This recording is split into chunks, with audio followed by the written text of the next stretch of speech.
8h50. Tá ligado, Gabriel? Tá ligado, tá ligado? Tá.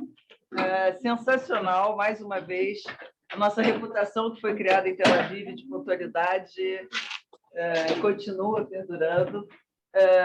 8h30, começando 2 aniversários na área. Da Mila, que foi ontem, e da Raquel, que foi sábado. Né? Então, agora a gente tem os aniversariantes do mês, né? Também nos eventos. Não, brincadeira. Antes de começar, a gente queria passar um vídeo muito emocionante, tá? De algumas alunas da BPW. A gente... Você solta o vídeo, depois eu falo um pouquinho sobre ele. Avant-première, tá? E a pessoa tem que apagar a luz aí, né?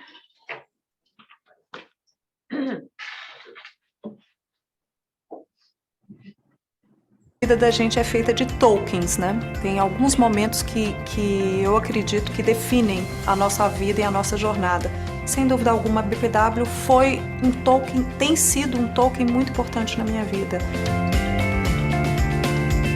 Tinha várias pessoas que me falavam da BPW por N razões, por conselho, por networking, por aprendizado, e eu decidi experimentar. E chegando aqui eu fiquei encantada com a metodologia, com o trabalho. Para mim, o programa da BPW traz uma possibilidade singular de mais mulheres se preparando para participar e ocupar espaços em conselhos de administração. Hoje, depois de ter concluído o curso, eu acho que os meus objetivos foram muito mais do que atingidos. Além de ter conseguido todas as competências, de sentar numa cadeira de conselho, eu conheci pessoas muito interessantes, aprendo com todas as minhas colegas. A comunidade ABPW, ela vai além.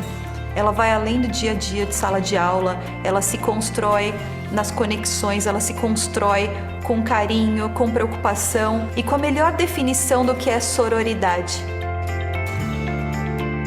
Eu sou a primeira mulher, a primeira representante latino-americana do conselho do qual eu faço parte hoje. A cadeira de CTO dentro da minha empresa foi criada a partir das transformações e das coisas que eu aprendi aqui no curso e que eu fui capaz de levar para minha empresa. Hoje sou conselheira graças à BPW.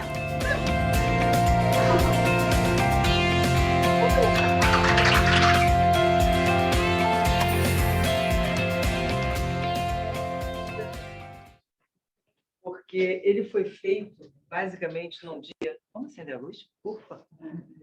Ele foi basicamente feito num dia muito polêmico também, que nem hoje. Foi a devolutiva, né? Foi o upload, o download do nosso evento na Dinamarca. E por isso que tem muita gente da turma 9, não é porque é uma turma querida, não é porque são girafetes, não. Tem muita gente da 8 e da 9. Tem muita gente da 8 e da 9 porque foram os que foram para a Dinamarca, por isso que tem bastante gente das duas turmas. É bacana a gente passar hoje porque é um bebezinho da Mila, né? E no dia seguinte do aniversário dela é um presente que ela trouxe para a gente. Né? Eu acho que é bacana. Participação de todo o time do marketing. Lógico. Eu só idealizo, né? Não, mas tem que a gente orquestra. Bom, bom dia a todos e todas. Eu não falo todes, porque eu sigo a língua portuguesa. Vejo uma opção de todinho atrás, então eu sei que incomoda muita gente eu fazer essa piadinha, mas aceitem também. A diversidade e quem gosta da língua portuguesa. Muito bacana, tem bastante gente online, tem bastante gente presencial. Isso é importante porque o tema é fundamental. Tá? Esse encontro nasceu, para quem não sabe, né? Para quem não estava no grupão da BPW, na época estava da turma 1 a 10 só, a 11 entrou depois do evento, houve uma certa discórdia dentro do nosso grupo por motivações inicialmente políticas. Né? A galera sabe que não pode falar de política nesse grupo, a gente tem um grupo só de política, dentro de um subgrupo ABPW só de política, mas começou a rolar, fiquei olhando, numa sexta-feira, daquela da semana do saco cheio, que eu devia estar em Noronha e estava de saco cheio de não ter podido ir para Noronha, porque não podia autorizar mais avião a jato, então fiquei lá, fiquei vendo. E contando os pontos, né? Um soco para lá, outro soco para cá, etc, etc. E dei um primeiro aviso. Você está no grupo da Xi. Falei, galera, eu tenho um outro grupo que comeu o pau e a administradora utilizou um recurso do Circuit Break. Espero não precisar fazê-lo nesse grupo. Aí foi sensacional, né? A galera começou, puta, tem seriado do Netflix, maravilhoso. Todo mundo mudou de assunto e uma pessoa que não viu, que já tinha mudado de assunto, faz exatamente o que eu faço sempre. Eu começo a comentar de cima para baixo. Ela não viu que embaixo já tinha mudado. E, cara, pisou na bola, foi defender uma amiguinha, e muito nobre, mas que é um problema sério quando tem polarização, né? Então, por isso que eu estou contando essa história toda. Foi defender uma amiguinha e eu dei um circuit break. Cara, eu nunca pensei, né? Todo mundo diz que eu sou autoritário, escambau, mas nunca pensei que eu fosse fazer isso num grupo de WhatsApp. Fiz em 2 horas, com a ajuda da Cláudia Pita, da Lê. Comecei a ligar para algumas ABPET e falei assim, temos que fazer um evento. Não é possível que a gente não consiga conversar. 2 horas depois, até o pessoal do marketing já tinha feito a arte. Ou seja, esse evento foi criado em 2 horas. A Cris me ligou, né? Eu na fila da Disney, ela em Noronha, na minha cabeça, eu falei, gente, se a Cris está me ligando de Noronha, caiu o mundo, né? Falei, cara, arruma uma arte para esse próximo, vamos fazer o evento. E está aqui. E esse evento, eu espero, quer dizer, nós esperamos, porque a gente, no nosso esquenta, a gente conversou muito sobre isso, nós esperamos que seja um seriado, tá? Que seja o primeiro episódio de uma temporada. Alguém hoje falou dos 21 dias da polarização, né? Que nem tem a da meditação, né? Então, a gente pode fazer uns 21 dias da polarização, sim, tem tema para isso. Esse é o começo e conto com a colaboração de todas e todos. Né? A gente está super inclusivo. Né? E, curiosamente, ontem, no famoso grupo da Xi, que já tinha tido o Circuit Break, que me inspirou a fazer, começou a rolar um papo horroroso, horroroso. A Andréia está aqui com a gente, a Andréia Alves, ela é testemunha. Eu falei, galera, olha, desculpe, aconteceu isso comigo num outro grupo, nós estamos fazendo um evento, quem quiser pode vir. Então, eu acho que esse tema, quanto mais gente ouvir e falar, melhor será. Né? A polarização direita e esquerda começou na Revolução Francesa, tá? Porque, geograficamente, colocaram quem era do time do rei ficava à direita e quem era contra o rei ficava à esquerda. E aí começou o berço de tudo isso. Mas eu vou tomar muito cuidado com as palavras, é uma estupidez a gente utilizar. Muito cuidado com a palavra, estupidez. Muito cuidado. É uma estupidez a gente. É uma estupidez a gente se autorrotular, rotular o próximo, etc, etc. Então, o objetivo do nosso bate-papo é, basicamente, abrir as nossas cabeças, tá? E ouvir, primeiro, do ponto de vista da neurociência, o que é isso, por que isso acontece. Depois a gente tem um time aqui sensacional que vai debater quais são as ferramentas. Nos bate-papos futuros, a ideia é pegar política, polarização na política. Hoje a gente vai abordar a política muito pouco, que é mais no sentido para entender o mecanismo. Então, os exemplos vão ser voltados para a política, mas não vamos discutir política hoje. Tá? Vai ter depois um evento só de polarização na política, e aí vai ser muito bom e é importante. O que eu acho que é fundamental é que as pessoas não saiam dos grupos. Tá? Não é porque uma pessoa que causou no nosso grupo, então eu saio. Eu falei, não, você não vai sair do grupo. Você tem que ficar, porque você traz a diversidade que a gente precisa. Então, é muito fácil isolar quem tem opinião diferente da gente. Mas isso é mortal, gente. É mortal. Se a gente está onde está hoje, é por causa disso. Uma das causas é essa. Então, eu acho que a gente tem que tomar muito cuidado. Então, vai ter polarização na cultura, polarização nos esportes. A gente vai fazer depois vários outros eventos e eu conto com vocês sempre e até com as ideias, tá? Porque tudo nosso está sendo colaborativo e construído, né? Nada disso aqui poderia existir. A nossa comunidade, não só a comunidade das ABPETs, mas a comunidade de São Paulo, existe por causa, para vocês, por vocês e através de vocês. Então, só faz sentido se todo mundo se investir. Vamos tentar ser extremamente pontual. Eu, infelizmente, vai ter uma hora que eu vou ter que sair, porque eu vou sororizar, verbo que eu aprendi com Dona Joana, nossa filósofa baiana, para quem não conhece, da T4.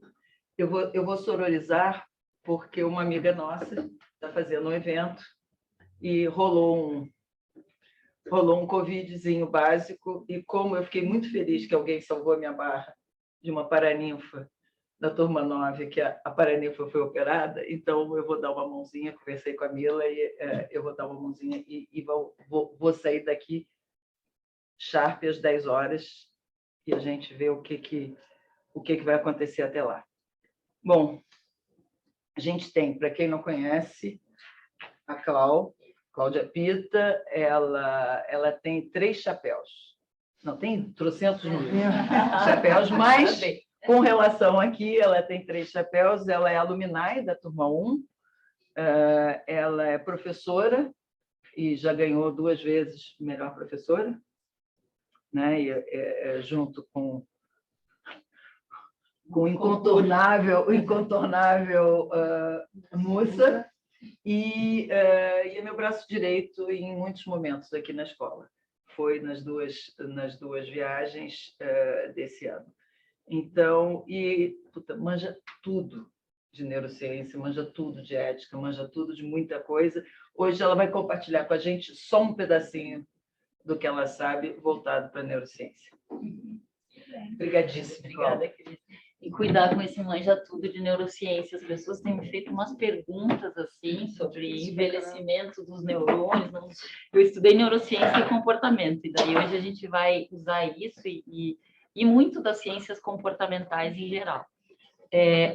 A polarização política é o panorama de hoje, tá? Então a gente tem que falar, porque é o grande trigger, foi o que evidenciou o que eu vou tentar mostrar para vocês de como a nossa mente funciona, né? Num momento tão acirrado, né, do clima que a gente viveu, acabou que esses mecanismos que a gente vai discutir ficaram muito evidentes. Então, não tem como a gente discutir sobre isso. Se eu fosse falar de polarização, né, nas ciências comportamentais, na neurociência, em tese, sem esse contexto, ia empobrecer muito.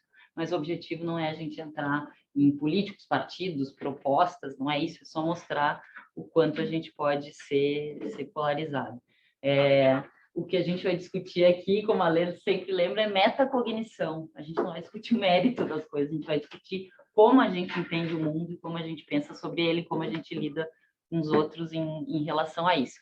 Muito bom estar aqui, muito bom ver tanta gente presencial, bem-vindos também os que estão online, boas-vindas especial para os homens que estão tanto online quanto aqui na sala, para quem não está enxergando. Muito bom, muito bom. É bom, né, Cláudia, porque ele vê como a gente se sente. Claro, essa troca que é legal.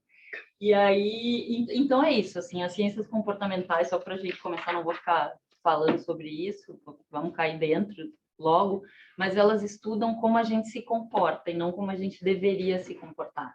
né? A minha aula aqui no ABPW é o módulo de ética, e a ética na filosofia, na religião, historicamente sempre foi o que é o certo, né? Quais são os critérios para definir o que é o certo, como a gente deveria se comportar. E a ética comportamental olha como de fato a gente se comporta. E na minha visão, a gente só consegue evoluir se a gente se enxerga com tudo que a gente tem de bonito e de feio também, né? E é mais ou menos o que a gente vai falar aqui. Então, só isso fechando aqui a base, né, do que a gente vai conversar. Eu vou citar alguns autores, depois posso passar todos os livros, toda a literatura que vocês quiserem. Mas eu queria convidar vocês para a gente começar fazendo um momento mindfulness, uns 2 minutinhos aqui, porque é super importante para o tema. Assim, não é uma frescura, não é para inventar firula, é porque tem toda a relação com o que a gente vai falar. Então, eu vou conduzir aqui, se todo mundo, quem estiver em casa também, puder sentar com os 2 pés no chão, coluna ereta, mas não rígida, né? Uma postura ereta, mas relaxada. Podem fechar os olhos. Relaxem a testa, soltem a musculatura do rosto, as pálpebras. Soltem a mandíbula, os ombros. Vejam se tem algum ponto de tensão no resto do corpo, quadril, nas mãos, nos pés. Vamos fazer 3 respirações lentas e profundas. Prestem atenção na respiração. Sintam o ar entrando. Percebam onde vocês sentem mais o ar. Se é nas narinas, se é na parte superior do nariz. Se tem alguma sensação estranha, uma coceirinha, aproveitem para abrir o peito.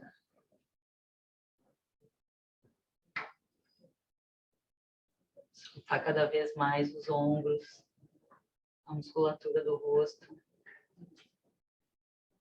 Nessa conversa de hoje de manhã, talvez vocês sintam algumas emoções.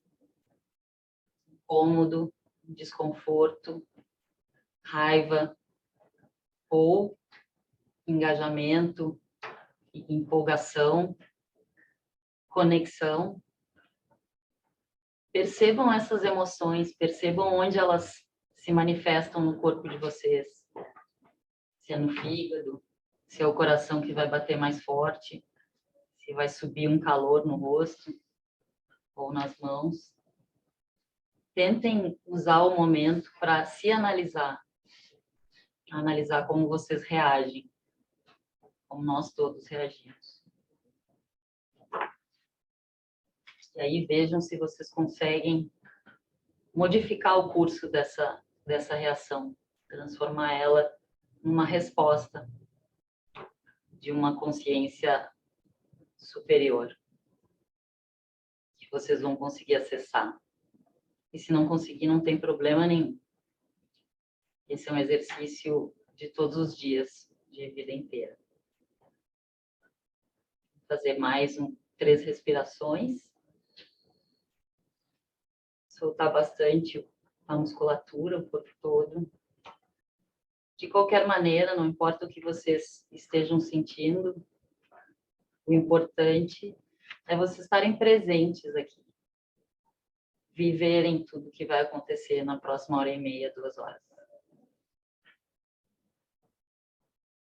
Se enriquecer com os contatos, com as pessoas, com as discussões. E tentar sair daqui um pouquinho melhores do que vocês entraram.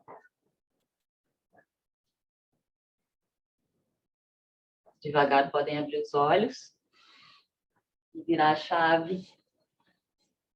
E aí a gente pode acender a luz, a gente começa a falar. Obrigada, gente.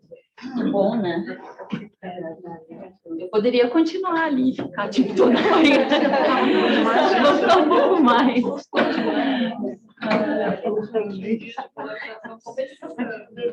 Como tá, né? Não tô conseguindo. Foi. Quem é que reconhece esse logo? I do. Não. Ninguém conhece. Eu conheço. É tipo o Tinder. Ninguém se acusa, né? Não, acusar A polícia acusou. Happen, Tinder, tem outro que é melhor. Não, tem melhor. É melhor, mas Tem melhor. Olha só. Esse é o Happn aí, é um concorrente do Tinder, né? Foi uma das coisas que mais me chamou a atenção, né? Vendo a ilustração do tamanho da nossa polarização. Essa é uma das pesquisas que o próprio Tinder, o próprio Happn mostrou, né? Hoje alguém ali. tem alguém. Quanto de todos não está no hoje, 70% dos usuários do Tinder, do Happn, os solteiros declaram que não gostariam de ter um crush de posição política diferente, e 74% dizem que 73% dizem que a posição política é um tema tão relevante que deveria ser disclosed no primeiro encontro, né? Aí você faz o teu perfil lá no site de relacionamento e coloca ali a posição política. Olha que coisa mais, se a gente olhar, né, um pouco de fora, ridícula, né? Isso não deveria ser um fator de vetar ninguém para nenhum relacionamento. Aí começam as mentiras. Aí começa, exatamente. Mas só para comparar, lá em 2020, 76% não ligavam para isso. Então, teve essa grande transformação. Isso é global. Não, esse aqui é Brasil. Vários países estão na mesma situação de polarização, né? Os Estados Unidos até já chegou num ponto mais acirrado do que a gente imagina que seria parecido.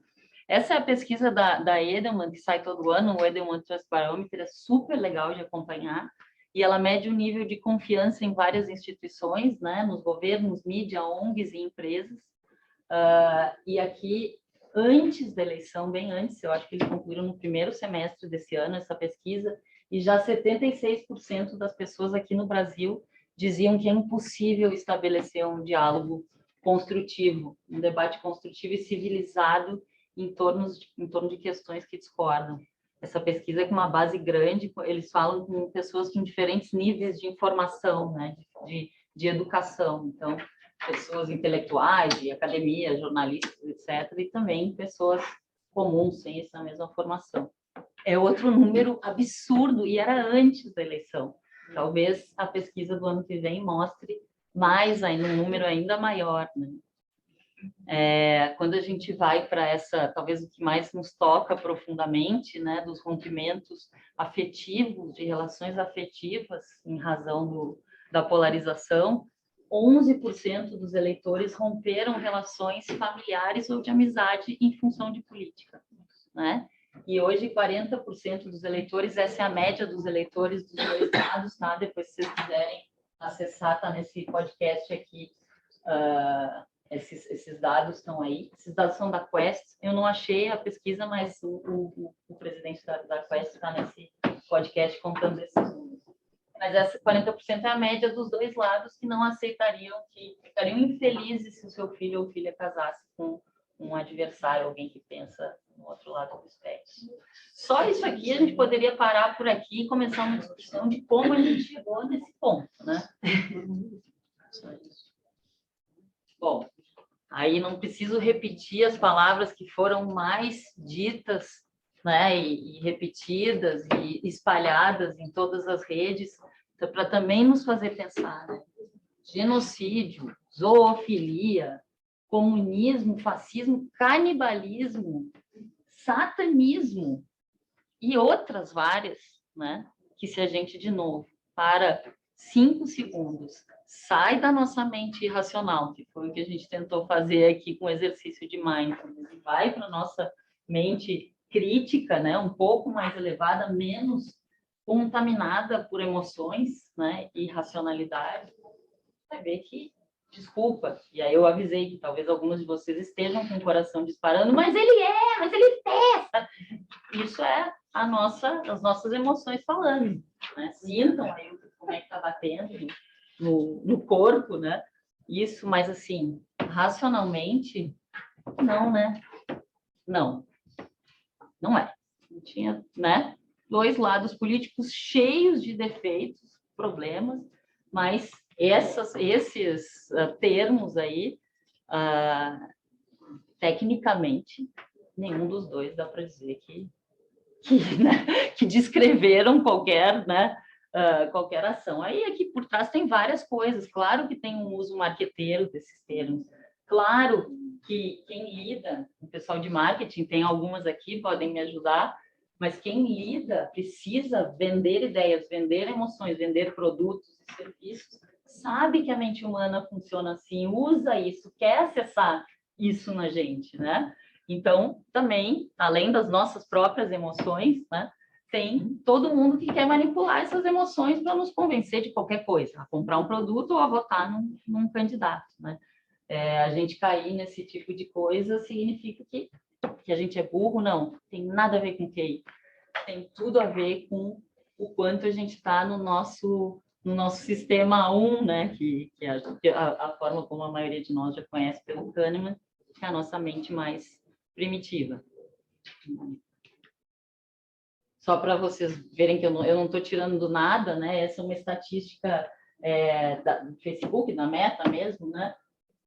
Isso que eles chamaram de jogo sujo, que eu acrescentei maçonaria, diabo, CPX, pedofilia, fechamento de igrejas, Isso aqui é a presença desses termos durante as eleições no Facebook e no Instagram, em comparação com discussões sobre fome, desemprego, inflação, as discussões que a gente poderia dizer que importam, né? Então, a quantidade de posts e de que esses termos apareceram em comparação com temas de política mesmo, essa, só para dizer que tem um fundamento aí. E aí, de novo, né, o que está acontecendo com a gente como sociedade? E aí a gente pode transportar isso para sei lá, uma briga de acionistas, a gente pode transportar isso. Eu escrevi outro dia sobre a polarização na ESG, sobre as relações familiares. A Cris disse que a gente pretende tratar de polarização em várias áreas, mas aqui talvez seja onde ela está aparecendo mais intensamente, né? E é por isso que a gente está usando esse contexto para entender a nossa mente melhor. E aí, antes de entrar, então, nas ciências comportamentais, eu acho importante a gente estabelecer o que a gente está, fazer um acordo aqui, o que a gente está chamando de polarização, pelo menos a polarização política. Eu acho que quase tudo aqui se extrapola para qualquer outro âmbito, mas vamos entender o que é a polarização política, porque é um outro termo muito mal usado. Também tem exageros em cima do termo polarização, e também tem a polarização da polarização. Vocês já viram que tem um grupo de pessoas que diz que isso aqui é discurso também manipulativo, né? Que querem negar que existe polarização, querem dizer, não, o que existe é um monte de gente louca e existe o meu lado da história, né? As minhas convicções, as minhas crenças, que são as corretas. Os outros são malucos, e se eles querem dizer que existe polarização, é para tentar nos convencer que o lado deles tem que ser ouvido. Graças a Deus, isso aqui ainda é uma minoria, os negativistas da polarização. Mas, para a gente acordar aqui, tá? Só para estabelecer os critérios, polarização é essa divisão. Isso aqui não copiei de lugar nenhum, tá? Fui juntando, são ideias minhas mesmo. Divisão da sociedade em dois campos que parecem não ter nada em comum, que, de novo, quando a gente for olhar e conversar com as pessoas, é muito provável que tenha muito mais em comum do que de diferença, de divergência, né? Mas quando os debates vão para a praça pública, vão para as redes, vão para a academia, para os lugares, parece que não tem nada em comum entre um lado e outro. Até porque parece, pelo menos, né, olhando, assim, observando, que as posições mais extremas predominam. Então, parece que todo mundo daquele lado é radical, né? Todo mundo... Não tem gente moderada, não tem gente razoável daquele lado. Tem algumas razões para isso, né? E talvez fiquem claras aqui. Aí você votar, votei no candidato A, votei no candidato B. Parece que você está declarando que aderiu a 100% da pauta daquele candidato, né? Seja a pauta política, econômica, moral, religiosa, né? E se você... né? Tem gente que, a partir da decisão de voto, com o fígado. Eu vou tentar demonstrar para vocês que é mais com o fígado do que qualquer coisa. Começa a se convencer de ideias que antes nem concordava, mas a partir de não, eu aderi a esse lado, começa a se convencer também das outras pautas. Se a pessoa não faz isso, a sociedade faz com ela. Então você votou no candidato A, então você é A na religião, na economia, na moral. Então eu estou cuidando para não usar exemplos de um lado ou de outro, para não parecer que eu estou pegando, né, no pé ou tentando ser crítica. Mas você ganha uma pecha, ganha um estereótipo, ganha uma, né? Você é julgado, hashtag por ter aderido a um lado ou outro, né? Isso leva a um silenciamento das vozes que não se enquadram em nenhum dos campos, né? E elimina um espaço de debate construtivo. Isso aqui talvez seja uma das ou cada um sente de um jeito, né? Mas eu particularmente senti muito esse ponto. Eu não posso mais defender as minhas ideias publicamente porque eu vou ser taxada como, né, A ou B. Não há espaço para eu concordar com uma parte da pauta de A e uma parte da pauta de B, ou discordar, talvez muito mais discordar de uma parte do A e uma parte do B, né? O que acontece? As pessoas assim moderadas pararam de falar, pararam de se manifestar. E aí sobra o pessoal mais extremo, que, né, não está preocupado com ser julgado. A escolha, e essa é uma importante, a escolha política, né, a escolha de um candidato, porque a gente tinha que fazer, tinha a escolha de não votar, de votar nulo, mas a maioria das pessoas votou, então escolheu, parece ser uma expressão de identidade e valores. Vocês devem ter ouvido, eu ouvi muito, assim, eu não posso votar no candidato B, porque vai contra os meus valores. No mesmo dia à tarde, outra pessoa me dizendo, eu não posso votar no candidato A, porque vai contra os meus valores. Né? Muito provavelmente a grande maioria de nós não se identifica com os valores nem de um lado, nem de outro, né? Ou não com todos os valores, né? Muitas vezes nem sabe todos os valores. E muitas vezes nem sabe. Ética é um conjunto de valores, e julgar, né, o quanto uma pessoa, um partido, uma religião, né, uma família está de acordo ou não com os meus valores é difícil, porque o comportamento é complexo, né? De uma pessoa, imagina esse comportamento coletivo, né, de uma sociedade tão complicada como a nossa. Então, a ética é um conjunto de valores e é muito, eu acho muito complicado alguém dizer assim, esse candidato me viola os meus valores, mas o outro não. Quem entende o conjunto dos valores éticos deveria concluir, né, mais racionalmente que nenhum dos candidatos é um representante da ética como esse conjunto de valores, né, dos que ficaram para a gente para decidir. A posição política passa a ser considerada a principal característica de uma pessoa, então a gente julga a partir daí. O exemplo do Heppen é interessante, né? Então a pessoa não é mais né, sulista ou nordestina, Jo, não é mais inteligente, acadêmico, né, ou esportista, ou interessante, não. Ela é bolsonarista ou petista. E depois eu vou ver, só que uma vez que eu já julguei, se eu já botei ela na caixinha, que é contrária à minha maneira de ver o mundo, eu já vou julgar ela mal em todo o resto. Vou achar que ela é menos inteligente, que ela é isso, que é aquilo, vou botar todas as pechas. E vai sair desse viés depois, né? Vai enxergar a pessoa atrás do rótulo. Quanto mais a gente rotula, menos a gente enxerga. A gente fala tanto de diversidade, né? Só que a gente quer tratar de diversidade falando de grupos, né? O grupo das mulheres, o grupo dos negros, o grupo do... né? A gente não enxerga as pessoas, e que a gente quer nessa consciência mais elevada, enxergar a individualidade de cada um. Se a gente bota mais uma pecha e essa vindo cheia de ódio, cheia de rancor, fica mais difícil ainda, né? E isso leva a essa irracionalidade crescente aí, que a gente chegou a uma eleição de Fred Krueger contra o Jason, né? Acusações inverídicas, absurdas dos dois lados. E um último tema, que eu acho que esse sim é para futuras discussões, já me voluntario para elas, é que os meios Está errada a frase, os fins passam a justificar os meios.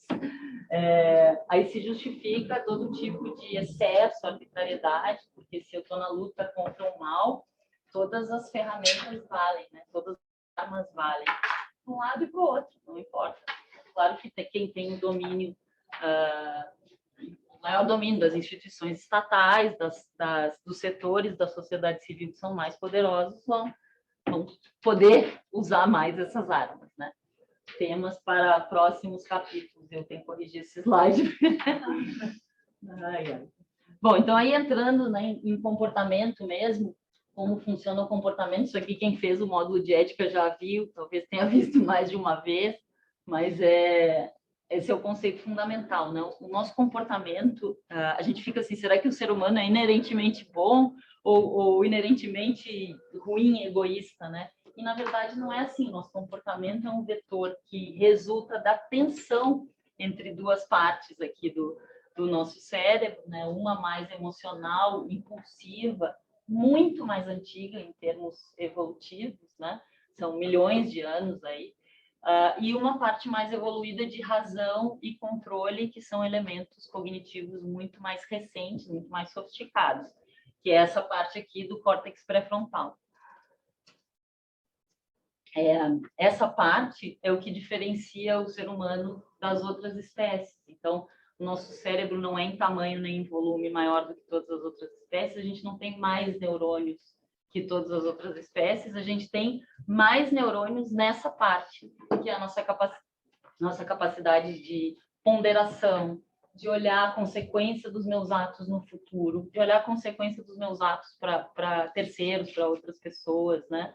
É aqui que, daí agora é conclusão minha, tá? Também não está ainda sedimentado. Muitas dessas coisas de neurociência são conhecimentos que estão sendo desenvolvidos, tá? Não tomem como verdade final científica. Mas para mim é aqui que está a nossa mente ética, né? A nossa ética cognitiva. Claro que tem algumas emoções que se, por exemplo, a empatia entre mãe e filho quando o bebê nasce, né? Ela está totalmente aqui. E é uma emoção linda, super importante para, né, para a nossa civilização, para até a existência da nossa espécie. Mas essa nossa capacidade de, com tudo contra, né, de olhar para alguém que não é da minha tribo, imaginem lá, né, nas cavernas, de olhar para alguém que não é da minha tribo e pensar em cooperar com ele, ao invés de já sair lutando, né, está muito mais nessa parte do córtex pré-frontal. Então, essa aqui que a gente tem muito mais neurônios e muito mais conexões neurais do que qualquer outra espécie animal. Os neurocientistas falam que é a guerra dos milhões contra os milhares, porque a nossa mente primitiva, né, o cérebro límbico, tem milhões de anos, né? Vamos arredondar 50 milhões, e essa parte tem milhares, 50 mil, então é a guerra dos milhões. Imaginem o quanto a gente não gosta de admitir isso, mas o quanto a gente é direcionado todo dia no nosso comportamento, né, pelo cérebro primitivo. Aqui é um outro desenho que explica um pouco mais, né, como é que a gente funciona na irracionalidade. É a resposta rápida, né, de luta ou fuga, né, resposta a estresse. Aqui que a gente tem as emoções de segurança, de aceitação. Eu estou seguro, as pessoas gostam de mim, me aceitam, né? Todas as emoções, essas primitivas, estão aqui. E é aqui que a gente tem um acesso rápido, né? Se entrar um rato aqui na sala, a maioria de nós vai começar a gritar, vai subir nas cadeiras e tal, quando, na verdade, na pior das hipóteses, você levanta um pouco o pé que o rato vai subir na cadeira, né? Mas a resposta é imediata, não pensada. E uma das coisas que se estuda bastante, está começando a ser comprovado que a meditação faz, né, é diminuir a velocidade da resposta emocional e racional, né? Você já viu essas pesquisas ali? Os grandes meditadores já dá até para medir, porque você consegue botar a pessoa dentro de uma ressonância magnética funcional, né? Criar uma situação de estresse e ver quanto tempo aciona o cérebro primitivo dela, essa parte aí límbica, e os grandes meditadores, aqueles, né, monges e tal, tem alguns segundos aí, parciais, de mais tempo, né? Ao invés de ser aquela resposta mais emocional. Então, por isso que se diz que eu faço esse paralelo, né, da elevação de consciência. Elevação de consciência, para mim, é a gente sair daqui e vir para cá. Porque é aqui que a gente consegue entender, né, essa complexidade do mundo e não simplesmente reagir a ela, né? Aqui está a empatia, a nossa capacidade de insight, a flexibilidade de resposta, né? Modular, aqui está a modulação de comportamento, modulação de emoções. Super importante para, talvez, onde a gente fica mais no limite, relações familiares, conjugais, né? Afetivas, né? Se sair daqui e ir para cá. O que está acontecendo com a outra pessoa? Espera aí, vou me modular, vou me regular, não vou sair gritando, não vou falar desse assunto agora, não é hora, não dormi essa noite, estou com fome. Tudo isso afeta na nossa capacidade de agir, né, no córtex pré-frontal. Aqui está a nossa capacidade de nos comunicarmos, né, de uma forma mais sintonizada, e aqui a gente modula o medo, que é tão importante, eu acho, para esse momento, né? Quando a gente está lá morrendo de medo ou do Fred Krueger ou do Jason, modular esse medo também é uma maneira de conseguir acessar mais racionalidade, né? Essa teoria toda ficou mais popularizada pelo Kahneman, né? Que escreveu esse livro aqui do Thinking Fast and Slow e nomeou esses sistemas de sistema rápido e sistema lento, o sistema 1 e 2, né? Sendo o sistema 2 o córtex pré-frontal. Esse tipo de desenho faz a gente pensar que são duas metades do cérebro, mas não, é o córtex e o cérebro límbico, né? Não tem nenhuma partido republicano, partido... Pois é, mais isso. Né? Já começa a ter uma opção de coisa que traz intuitivamente a gente... Não, e um monte de figura que eu procurei, justamente por causa da polarização nos Estados Unidos, usavam as cores vermelha e azul mesmo. Mas, enfim, esse é o nosso sistema mais racional, mais civilizado, mais evoluído, é o mais difícil de acessar. É o que requer mais energia, é o que a gente não consegue acessar quando a gente já está com um nível de estresse muito alto. Imagina a gente nas empresas, né? O tipo de trabalho, né, que a gente vivencia. O quanto a gente fica no sistema 1, totalmente automático, totalmente de reação, né? Totalmente fazendo sempre a mesma coisa, sem questionar. Uma outra maneira, né? Um outro modelo aqui que é bem legal do Jonathan Haidt, dessa forma de funcionamento do cérebro. Ele diz que o elefante é o nosso cérebro primitivo, né? Aquele bonequinho lá em cima é o nosso córtex pré-frontal. Ele diz assim que a única coisa que o bonequinho está fazendo é encontrar argumentação racional para a decisão que o elefante já tomou. Então, ele até diz assim, o bonequinho acha que está guiando o elefante para ele ir para a direita. O elefante já decidiu, já foi para a direita porque quis. E aí o bonequinho lá em cima está se convencendo que ele que direcionou o elefante né, naquela direção. Então, essa nossa mente consciente, né, racional, que pensa, ela está muito mais a serviço, e isso é muito importante, ela está muito mais a serviço de justificar as nossas decisões irracionais e emocionais do que nos mostrar a verdade, nos mostrar o caminho certo. E aqui, daí, o que ela faz, né? O que essa nossa mente faz? Essa que é preguiçosa, que é automática e tal. Ela nos leva a um monte de vieses, né? E eu trouxe aqui alguns que, nessa polarização política, ficaram bem evidentes. Viés de conformidade. Uma das coisas que a gente mais quer, como estava aqui em todos os slides, né? No mundo... na pré-história lá, a gente quer ser aceito pelo grupo, a gente quer ser protegido pelo grupo, né? O ser humano isolado naquela época não sobrevivia, precisava do apoio da tribo. Então, a gente busca se conformar, a gente busca se adequar ao grupo. E aí, isso é uma coisa que tem um monte dá para aprofundar aqui, livros e livros só sobre isso.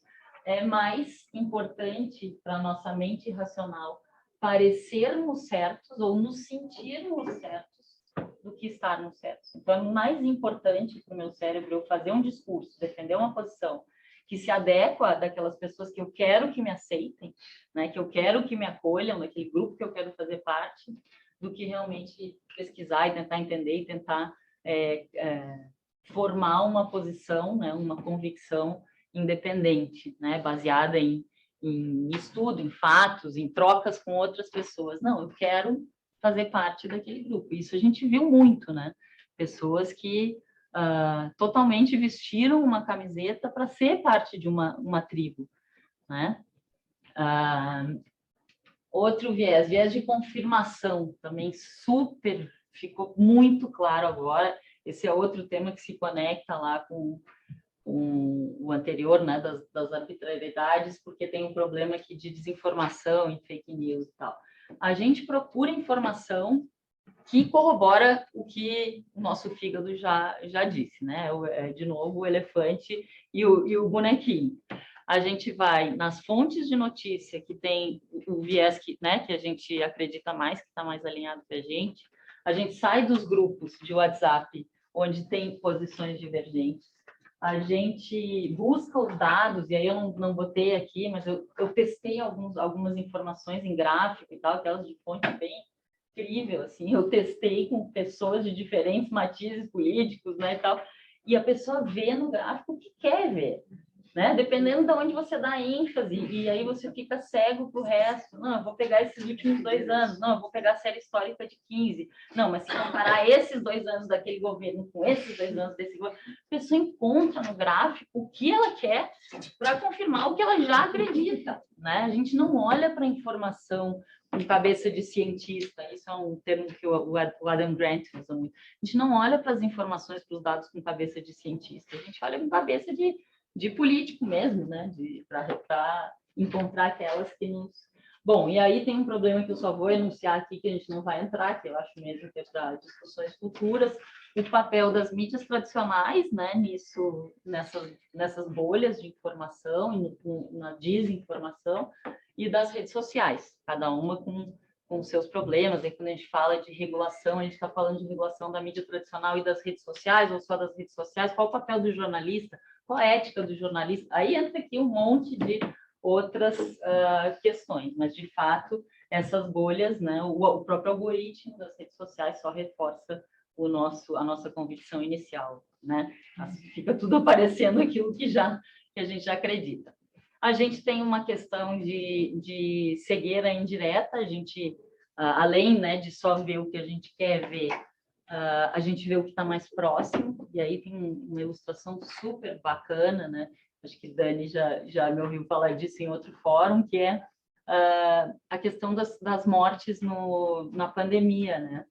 Se você olha o número de mortes por milhão de habitantes na pandemia, o Brasil foi mesmo muito mal, ficou em 19º país, pior país, né, de combate à pandemia.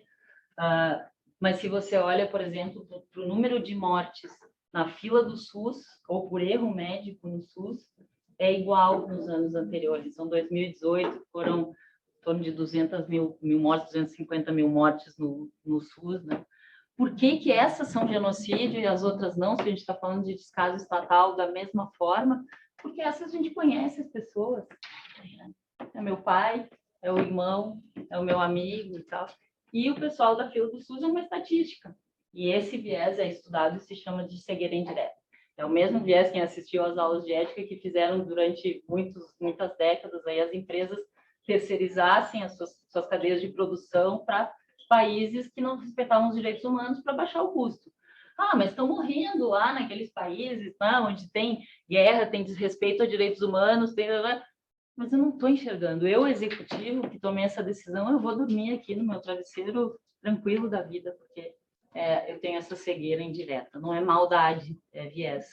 Para viés, a gente precisa gerar conscientização e não criar a diversidade, tabu, tá?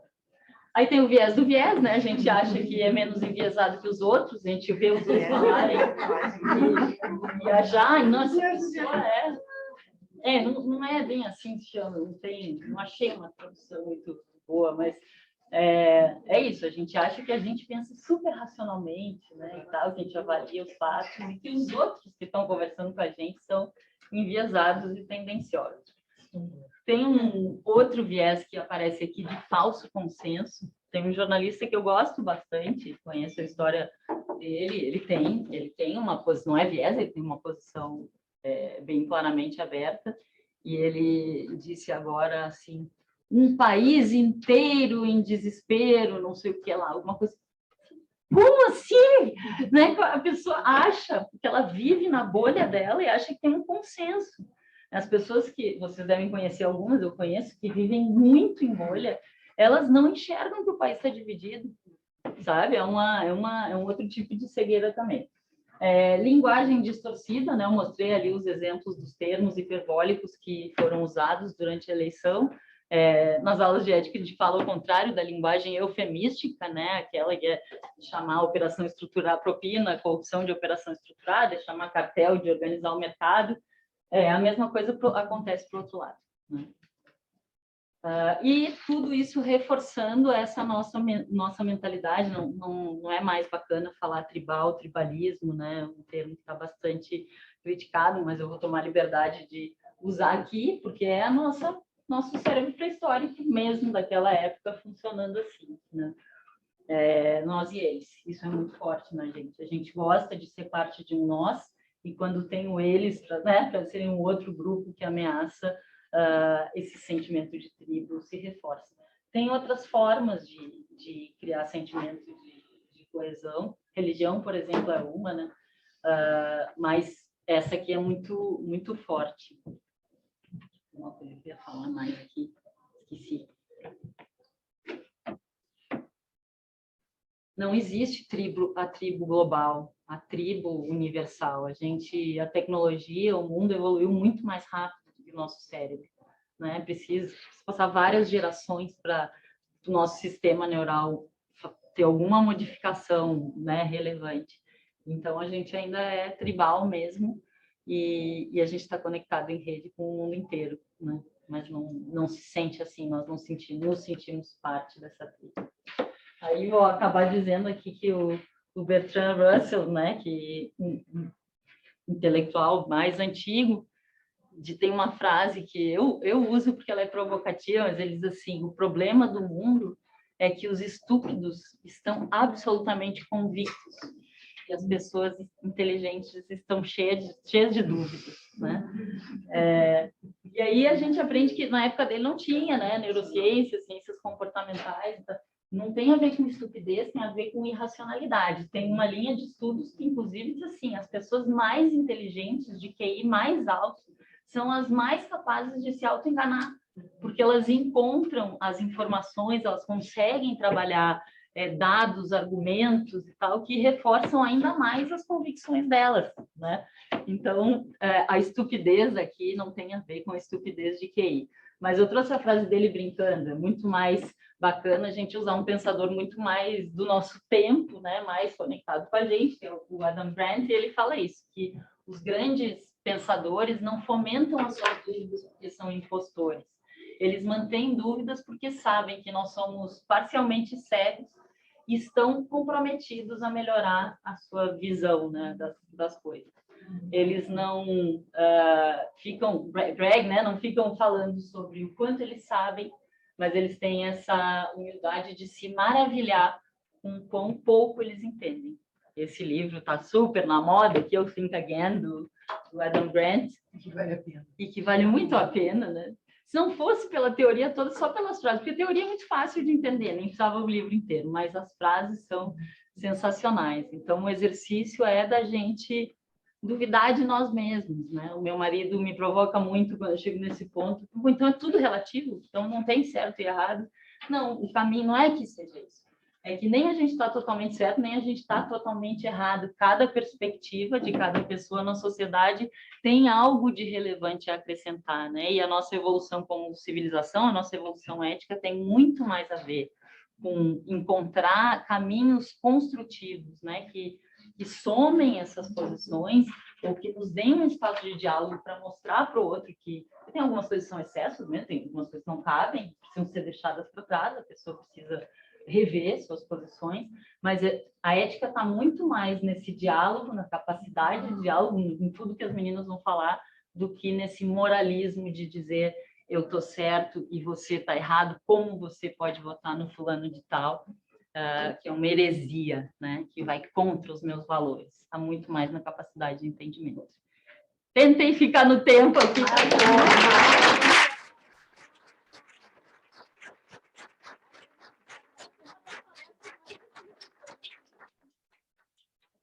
Tentou e conseguiu. Você vai compartilhar com a gente, Cláudio? Você vai compartilhar? Não polarizou. O vídeo vai ser, a apresentação vai ser enviada para quem se inscreveu, só para quem se inscreveu. 2, vai ficar no YouTube. A gente vai subir no YouTube. E o que inicialmente ia ser só para nós, a gente resolveu realmente abrir.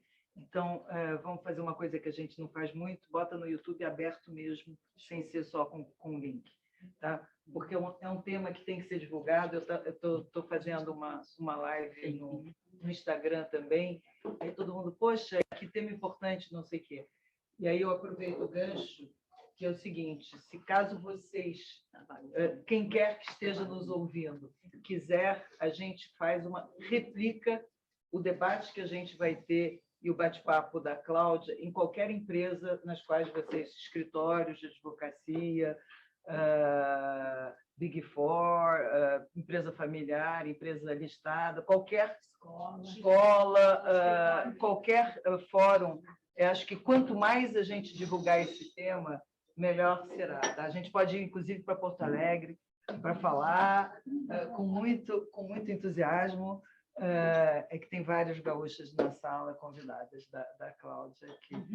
Ela saiu do Rio Grande do Sul, mas o Rio Grande do Sul não saiu dela, e a gente gosta muito. Galerinha, vamos trabalhar? A gente tem agora um timaço, tá? É bom que tem gente de todas as turmas. Eu vou falar por ordem numérica. Jô, turma 4, autora do Verbo Sororizar, entre outras coisas. A Jô, mega advogada, enfim, você se apresenta 2 minutos. 2, 8, Alê, outra especialista em neurociência, está botando ordem lá no STF. Né? Pode falar, não? Pode falar. Está botando ordem no STF, mas com um time administrativo, infelizmente não com os ministros. E eu não gosto de polemizar, né? 9, Girafete, nossa querida CHO também. É muito bom ter você aqui com a gente, Pri, num momento bacana. E última, e porém não menos importante, a Cacá, que é da turma 12, e ela que vai liderar esse debate. Tá? É muito bacana quando a gente vê calouras, né?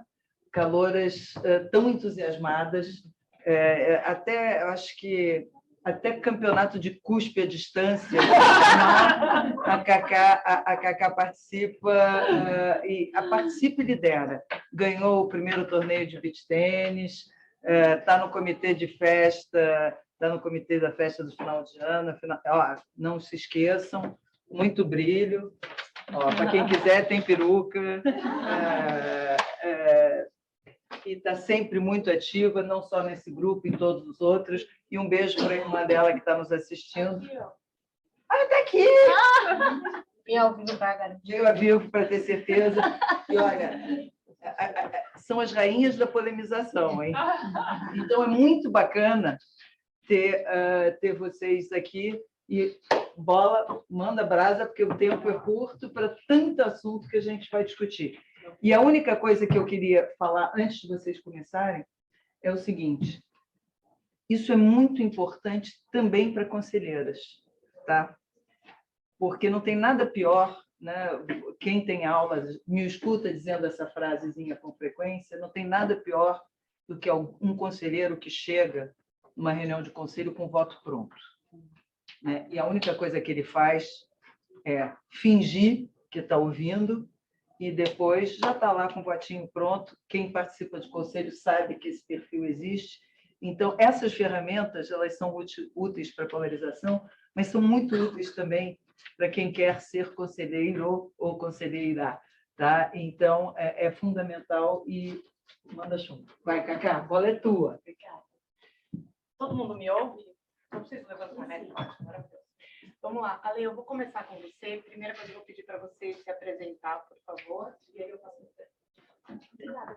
Bom, eu sou a Alexandra, moro no Brasil há 12 anos e eu nasci na Venezuela, uma sociedade altamente polarizada. Nos últimos 20 anos, talvez, eu já esqueci. E um dos motivos para estar aqui é justamente falar da minha perspectiva como consultora de recursos humanos estratégico, que é o que eu faço. O que a gente consegue fazer para se relacionar melhor, seja como líderes, seja como parte de um time. Então, um pouco dessa caminhada foi por isso que eu estou aqui. Ótimo. Então, vamos lá. Acho que minha primeira pergunta é: a gente está num momento onde uma conversa no WhatsApp, um churrasco, uma cerveja vira uma discussão em qualquer momento, porque a gente tem uma comunicação massificada, seja ela informação fake ou não, a gente vem de uma comunicação e informações de todos os lados, e eu queria que você contasse para a gente quais são as competências para que eu não saia do meu grupo de WhatsApp da família, para que eu consiga discutir no café aqui com as ABPETs sem que eu vire para a Cris e diga: Cris, eu não vou mais fazer o curso. Como é que a gente não chega nesse extremo? Quais são essas competências que podem nos ajudar? Legal. Obrigada, Cacá. A gente poderia falar muitas competências, mas eu gostaria de falar de duas, que elas se relacionam bastante. A Cláudia até falou uma, quando a gente fez aqui meditação, a gente se colocou num lugar de presença, um estado de presença. Então, a competência da metacognição, ela é uma habilidade executiva, uma habilidade do cérebro de trazer a consciência para como que eu funciono. Então, eu não tenho como eu enxergar o outro e eu, de certa forma, exercitar a empatia, que é a segunda competência, se eu não me enxergo, se eu não sei quais meus vieses, o que eu penso, o que eu sinto. Então, a primeira grande habilidade para mim tem a ver muito com autoconhecimento. Não do jeito mais popular, às vezes cosmético, que o mercado fala, que é o autoconhecimento superficial, mas é de fato um autoconhecimento baseado até no feedback, no como que o outro me enxerga, o que eu estou fazendo que gera sofrimento, que impacta no outro. E isso precisa de outras habilidades, né? Escutativa, curiosidade, atenção, e tudo isso demanda energia, como a Cláudia falou, a gente para se colocar no nosso lugar e se colocar no lugar do outro. A empatia, ela é uma habilidade que já vem com a gente. Se a gente olha as pesquisas de bebês, os bebês sentem sofrimento quando vem outro bebê chorando. Então, ela é uma empatia afetiva que já vem com o nosso próprio funcionamento. Só que a empatia mais cognitiva, ela precisa desse córtex pré-frontal enviando informações e falando: olha, o que será que o outro pensa? O que será que o outro sente? Então, criar um espaço mental, a gente intencionalmente criar um espaço mental para se colocar no lugar do outro, para tentar entender. Acho que a palavra-chave é isso. É a intenção de querer entender o ponto de vista do outro, porque o outro tem uma percepção única. O que nós percebemos, cada um de nós, é o produto da nossa experiência, do nosso repertório, né? De às vezes a gente falar: olha, ela como venezuelana, ela tem uma visão, porque ela viveu uma realidade que é completamente diferente. Eu não posso chegar aqui e falar: não, vocês vão viver isso, não passam por esse caminho, porque meu país é diferente. Mas eu posso, por exemplo, questionar, eu posso me mostrar mais curiosa com as pessoas e querer entender por que você pensa que essa é a melhor proposta. E o que essa outra proposta você acha? E a serenidade, né? A capacidade, então, de usar essa metacognição para olhar com serenidade meu sentimento, meu momento, e enxergar que é diferente. Então, acho que a empatia e metacognição, que as duas recrutam nas mesmas áreas do cérebro. Então, eu não posso dar para o outro aquilo que eu não dou para mim. Empatia para mim, metacognição para mim, para poder dar para o outro. Alguém quer complementar? Não dá vontade de aplaudir.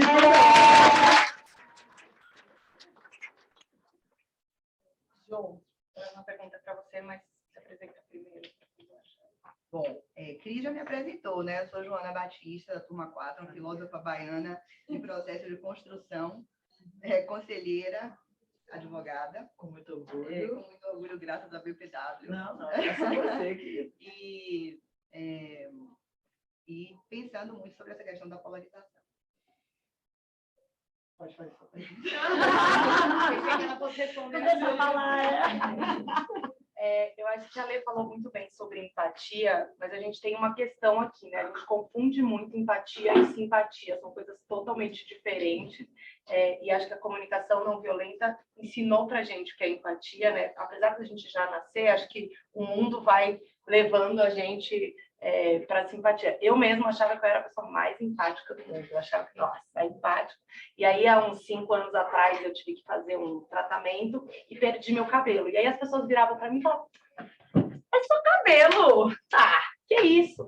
E aí eu entendi que a empatia vem muito de validar o sentimento, né? Eu não preciso sentir tanto pelo outro, porque se eu não me conheço, eu não vou conseguir nem sentir por mim que está pelo outro. Mas validar o sentimento, de olhar e falar: putz, eu não tenho ideia do que seja, mas eu tô aqui. Se você precisar, eu tô aqui. E aí eu queria, Jô, que você falasse um pouco o que é a empatia e a comunicação não violenta nesse momento de polarização. E aí aqui a gente está falando de todo tipo. A gente conversou outro dia sobre religião, polarização na religião, na política. Conta um pouco para a gente. Bom, eu queria aproveitar aqui para expor e me despir, né, tentar me despir, porque é muito difícil, a gente não consegue dos vieses, e compartilhar um pouquinho as reflexões que eu fiz quando eu estudei sobre o tema para falar aqui, porque eu não sou uma conhecedora do tema, mas realmente eu sou uma pessoa que sou uma curiosa que busca criar conceitos. Então, até acho que o filósofo baiano cai bem. E aí eu fui atrás dessa dualidade, né? E olhando que a gente está no século XXI, voltando às origens do século III, quando surgiu o maniqueísmo, em que a religião ainda era a tônica da filosofia religiosa, né? Então, você dividia o mundo entre o bem e o mal. E esse maniqueísmo entre o bem e o mal, ele persiste hoje nas discussões, né? Eu sou o bem e o outro é o mal. Existe uma demonização do outro, né? A polarização, a gente tem que entender que ela parte de um polo, mas ela só existe com 2 polos. Um polo único não forma polarização. Não existe polarização de um só. Eu tenho que ter norte e sul, eu tenho que ter leste e oeste, eu tenho que ter bem e mal, eu tenho que ter claro e escuro. Então, quando a gente fala em polarização, a discussão não é sobre o outro, é sobre mim. Porque se eu não sou um polo, não existe polarização.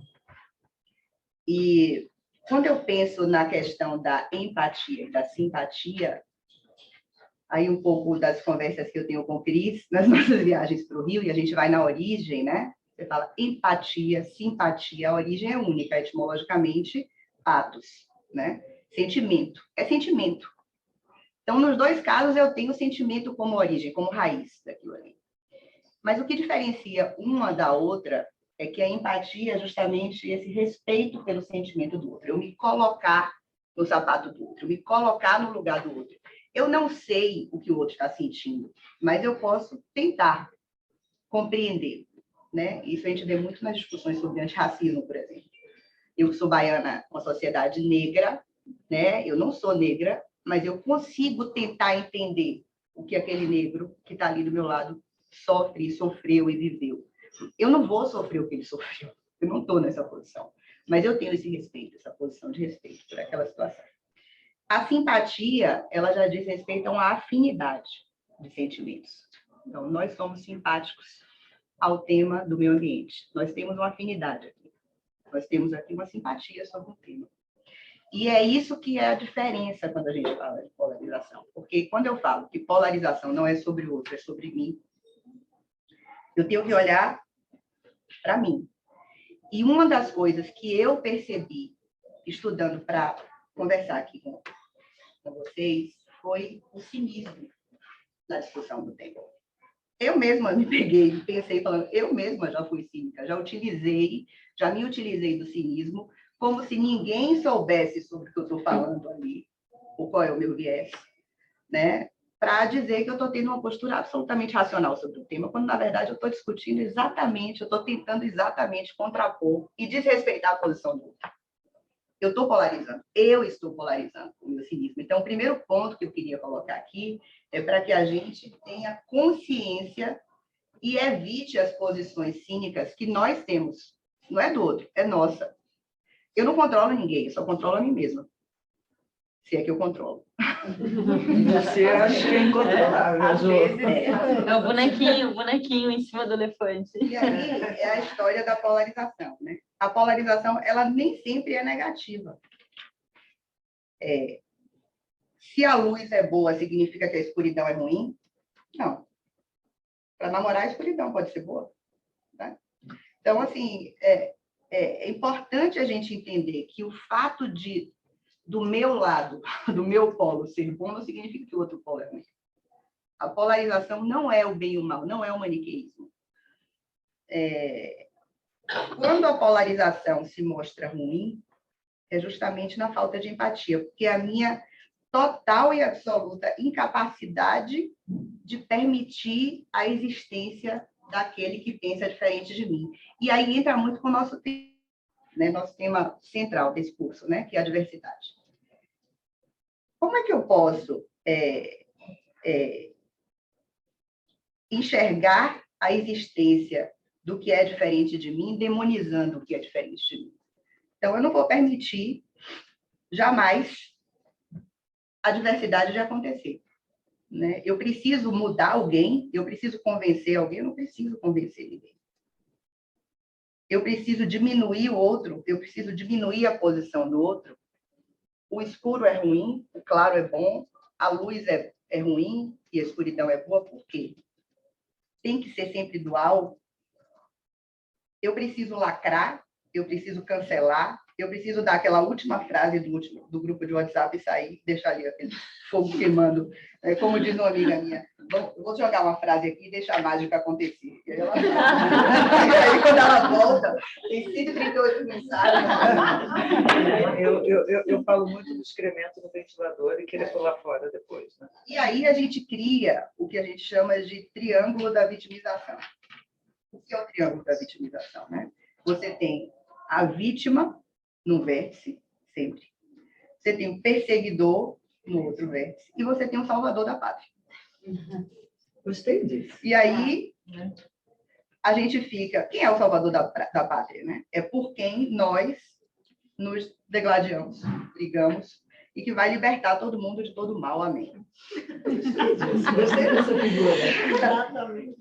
Um outro conceito que eu acho importante para a gente entender a polarização é o exemplo.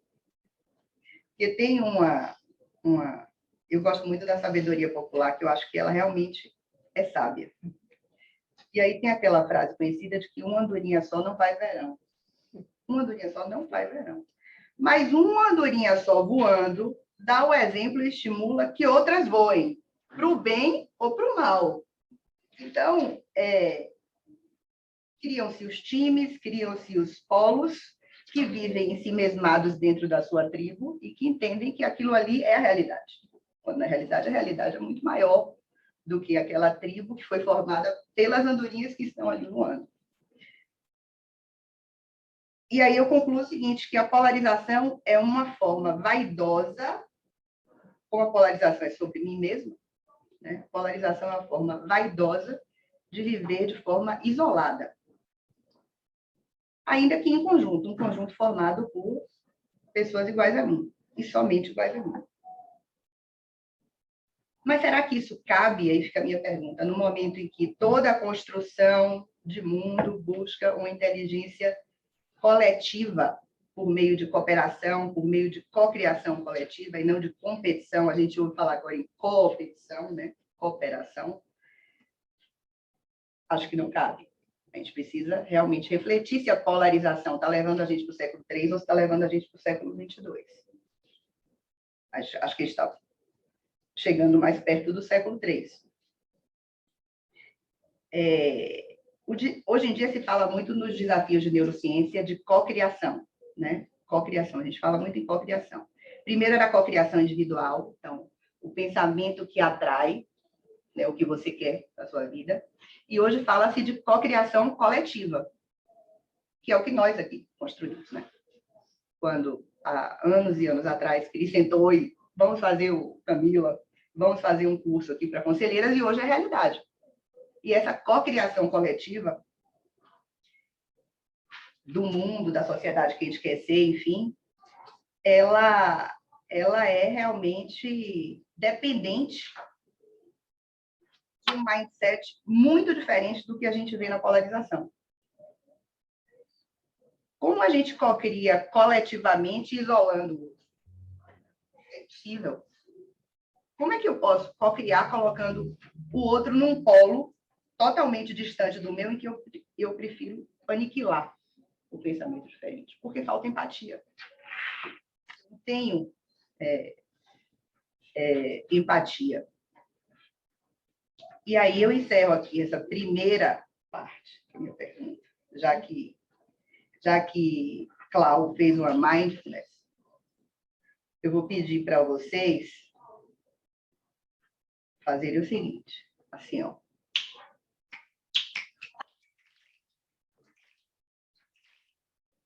Eu termino com a frase de Lulu Santos. Não existiria som se não houvesse o silêncio. Não haveria luz se não fosse a escuridão. A vida é mesmo assim, dia e noite não existe. Então é isso.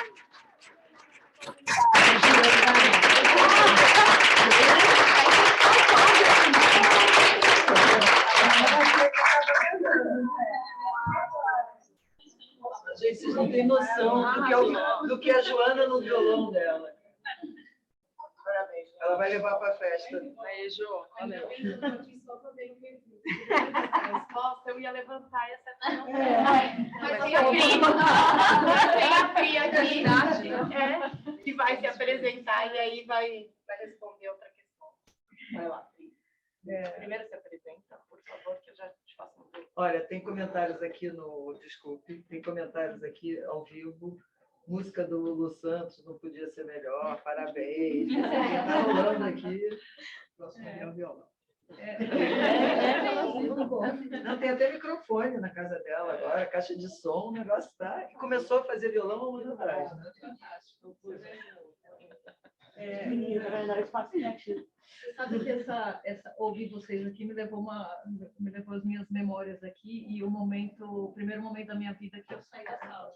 Eu sou formada em relações internacionais e meu sonho era ser diplomata. E eu fui trabalhar, minhas primeiras funções eram relativas a ir para Brasília e cuidar disso. E quando eu vi como era a diplomacia brasileira naquele momento, há algumas décadas atrás, eu decidi que não era para mim, porque eu não estava preparada para lidar com aquilo que eu estava vendo. Né? Eu ainda não estava nesse momento. Eu fui trabalhar no comércio exterior e hoje eu trabalho na área de transformação. Inclusive tem um monte de gente da Craft aqui, maravilhosa. E é com logística internacional que eu trabalho. Existe bastante polarização no meu mundo, como existe de todos nós, e a gente consegue contextualizar bastante isso. Então, muito bacana o pessoal que está aqui ouvindo. Essa é uma jornada, quando a gente fala de transformação, muito do que vocês falaram aqui, a gente fala diariamente na empresa. Então, o meu foco aqui hoje é muito mais buscar essa materialidade e ferramentas que a gente trabalha no nosso dia a dia. Eu não sei cantar. Mas aí a diversidade, uma canta, uma resposta. E definitivamente não falo com toda a graça do Alexandre. Gente, o Alexandre é maravilhoso. E falando em ferramentas, né, acho que tem um fenômeno, a dissonância cognitiva, que pode ser uma das ferramentas que vai ajudar a gente nesse momento aí de polarização. Conta pra gente o que é e como que a gente usa isso a nosso favor, porque tem muito a ver com o que a Lei e a Jo falaram, que é o autoconhecimento, né? Porque é a base de tudo. Isso. Eu não vou repetir esses conceitos todos de que a gente realmente só consegue evoluir quando a gente se entende, né? O que a Cláudia fala, quando a gente se enxerga. E vocês repetiram já de maneiras muito brilhantes como é isso. A dissonância cognitiva é justamente quando esse pensar, esse sentir e esse fazer estão em conflito, né? A gente nem sempre dá para a gente ser absolutamente coerente com tudo que a gente pensa, que a gente faz, que a gente fala, né? A face, o afeto, a gente sente diferente, a gente vive diferente. E daí isso machuca. Você olha e fala, e eu lembro disso, inclusive nas aulas da Cláudia, da gente falar sobre coerência versus a consistência. Se você assume que você é um ser humano em constante evolução, que está se descobrindo, você naturalmente vai estar agindo de um jeito, começando a pensar de outro, ou como diz o Leminski, o sentir é muito lento, né? Não, você age primeiro, o sentimento vem muito tempo depois, né? Então esse conflito ele vai ser constante. E aí nesse conflito a pergunta que eu mais me faço e uma das que eu mais ouço e aqui a turma da Girafetes não me deixa mentir, né? O que é certo, o que é errado, né? E a polarização é isso do que supostamente é certo, supostamente é errado, né? E esses dias eu tenho feito muita meditação e eu me peguei pensando, inclusive, em Jesus, né? Que Jesus, que é a epítome do amor para muita gente, ele já praticou violência. Isso está, inclusive, escrito na Bíblia. Ele já chegou num momento que ele estava cansado daquele capitalismo brutal que ele via ali, e ele saiu gritando com as pessoas, saiu nervoso, saiu e podiam ter prendido, podiam ter feito qualquer coisa com ele, mas todo mundo ficou tão assustado com aquele profeta, ou como enxergavam ele na época, falaram, nossa, peraí, eu vou ouvir o que ele está falando, e ele usou da violência naquele momento. Então, aí eu olho e falo, pô, até a violência, dependendo do momento, pode ser certa, assim como até o amor pode ser errado, né? Afinal, existe gente que mata pelo amor, né? O amor à própria religião, você mata por isso. O que é certo, o que é errado? Eu acredito que nesse momento, inclusive fazendo a ligação com tudo que vocês falaram, entendo que é a consciência, que é o que faz a diferença. Se você tem consciência do que você está fazendo, fica muito mais consistente a sua ação. Você pode assumir que você está errando, você pode assumir que você está numa caminhada, que tudo é um processo, que tudo é uma jornada. E quando você se permite essa reflexão e você permite enxergar isso no outro, você não cobra aquela coerência, não. Um dia você falou aquilo ali, então você está desse lado. Um dia você falou isso, então você está desse lado e não veio me falar diferente. Não, se eu tenho o direito de mudar, por que o outro também não pode mudar? Então, acho que essa é a caminhada para a gente se libertar dessa dissonância cognitiva que o tempo todo vai ficar brincando com a gente. Eu gosto de comunicação não violenta porque as pessoas imaginam, vou fazer um curso de comunicação não violenta, imagina uma grande árvore, todo mundo se abraçando lá. E a comunicação não violenta, ela mostra para a gente quando usar a violência e como usar a violência. Eu acho que num download aqui na São Paulo, sobre a viagem de vocês em Israel, ficou muito claro para mim, porque vocês disseram o seguinte, né? Quem foi, eu não lembro ao certo quem falou, desculpa, mas foi o seguinte, falaram, quando a gente foi para Israel, ficou claro porque é um povo tão unido. Tem um foco só, Israel toda contra uma coisa só, né? E é engraçado a polarização que a gente está vivendo hoje, porque no fim todo mundo quer uma coisa, que é um país melhor, né? Um país mais justo, né? E aí a gente começa a discutir, e a comunicação não violenta traz muito isso, que eu só discuto onde eu quero, né? Se o meu casamento acabou, eu não vou ficar discutindo, eu levanto e saio. Se eu estou discutindo é porque eu ainda quero alguma coisa ali naquela relação, né? Então, acho que a comunicação não violenta traz muito isso, a forma. Não é não discutir, não é abraçar a árvore, é como é que eu vou discutir. E tem uma coisa muito bonita sobre a comunicação não violenta, que é o lutar pelo amor e lutar pelo ódio. O que eles dizem lutar pelo amor, você se conecta muito à causa. E lutar pelo ódio, você se conecta ao oponente. E neste caso, para talvez despolarizar, a gente tem que se conectar à causa, né? Então, não é não discutir, é a causa. Como é que eu me conecto à causa?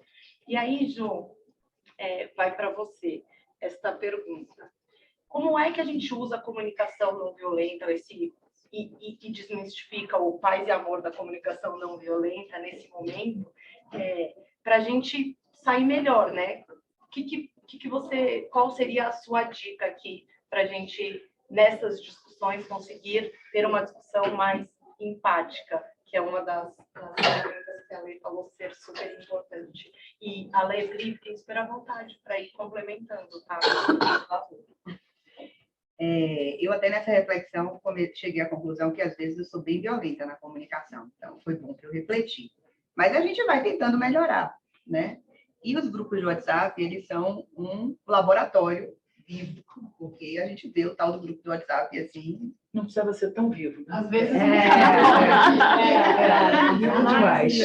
E aí a gente, às vezes é um laboratório, às vezes é um zoológico, mas a gente tá tudo ali. Não pode, olha, zoológico, zoofilia, calma. O ponto é o seguinte, é que eu acho que tem algumas formas da gente se comunicar de forma não violenta, ou pelo menos respeitosa. Respeitosa, acho que essa palavra é melhor que não violenta. Respeitosa.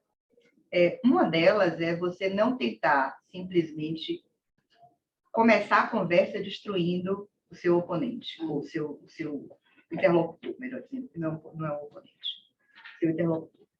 Então, a gente vê, às vezes, né, a pessoa começa a conversar, não, isso aí não tem nada a ver. Você já começa, a resposta é assim, não, isso aí não tem nada a ver, isso está errado. Isso é eu ridículo. não concordo. Eu não concordo, né? Isso aí é ridículo. Não, você não olhou minimamente o que está escrito no seu aonde. Você é um burro, né? Você é um... Então, eu acho que você começar pela afirmação positiva e não tentando realmente aniquilar o argumento do outro é um começo.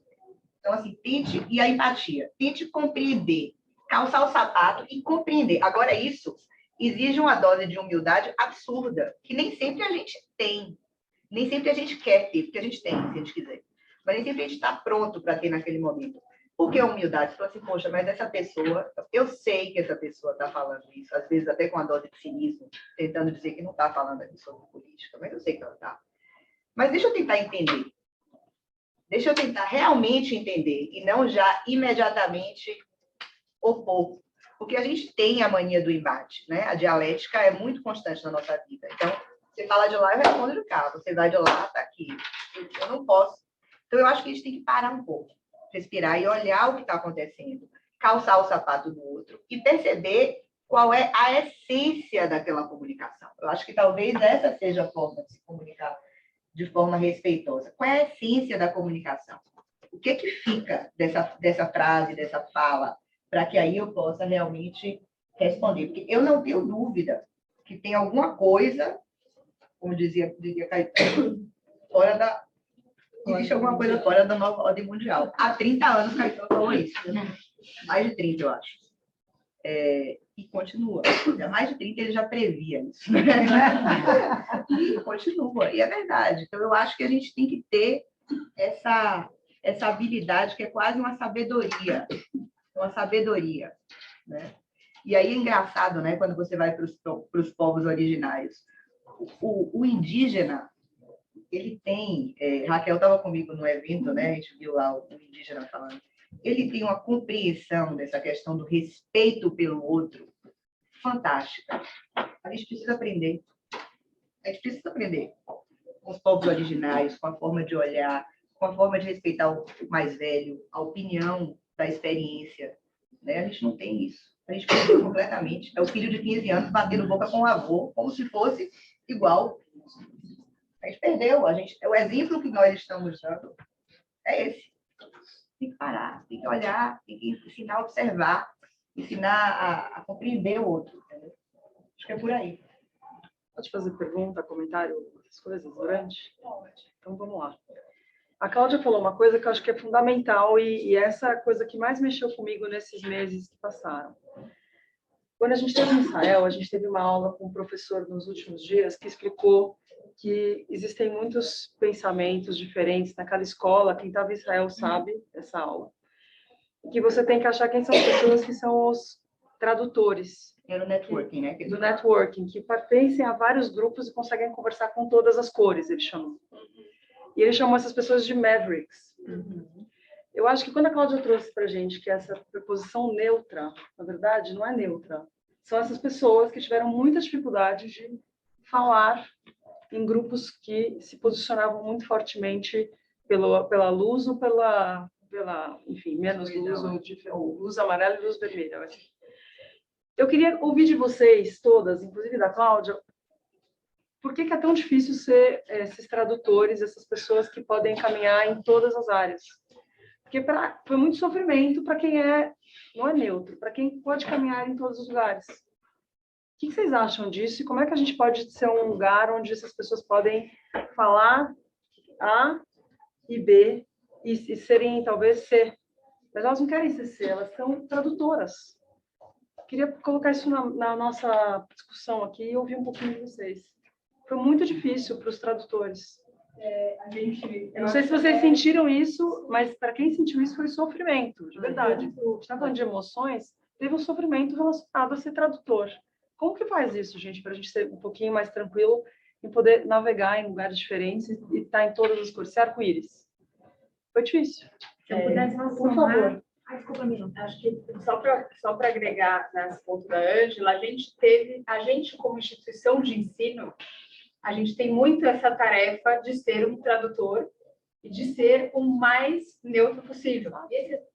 Esse é um desafio tão grande, a gente para exercer isso, só que a gente tem um ponto que eu falo, para exercer isso, a gente acaba, né, tendo que se distanciar de alguns temas que a gente sabe que vão explodir. Então, tem um desafio. Mas é pena, né?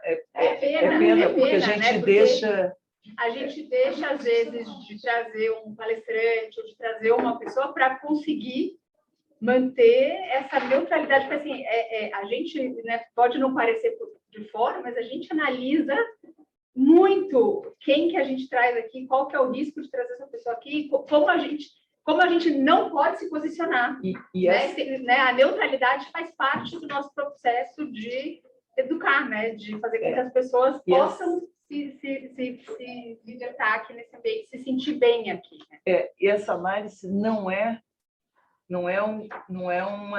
um cerceamento. Eu me lembro a primeira vez que eu quis trazer um personagem bem diferente, que era um cara que tinha sido, e algumas de vocês conhecem, tá? Ele tinha sido condenado e estava em prisão domiciliar. E é um cara que hoje, e a Jo deve saber quem eu estou falando, e a Olga, que está nos ouvindo também, mas é um cara que ele errou, ele fazia parte, ele foi punido, ele pediu para antecipar a pena dele. E aí eu achei que esse cara falar de ética e compliance podia ser um negócio incrível, né? Porque ele passou por todo o processo, né? Então, ele estava em prisão domiciliar e foi um dos primeiros palestrantes que eu quis trazer. E aí depois eu me toquei na hora, quer dizer, eu não fui cerceada, mas eu mesma me toquei que, putz, pode dar a impressão que a gente está apoiando o cara, pode dar a impressão que a gente está apoiando a Lava Jato, pode dar a impressão de uma série de coisas desse nível, mas é um freio, mas é ruim, mas é humano, né? E a gente tem que preservar, né? A instituição, aí no caso, a instituição acima de tudo.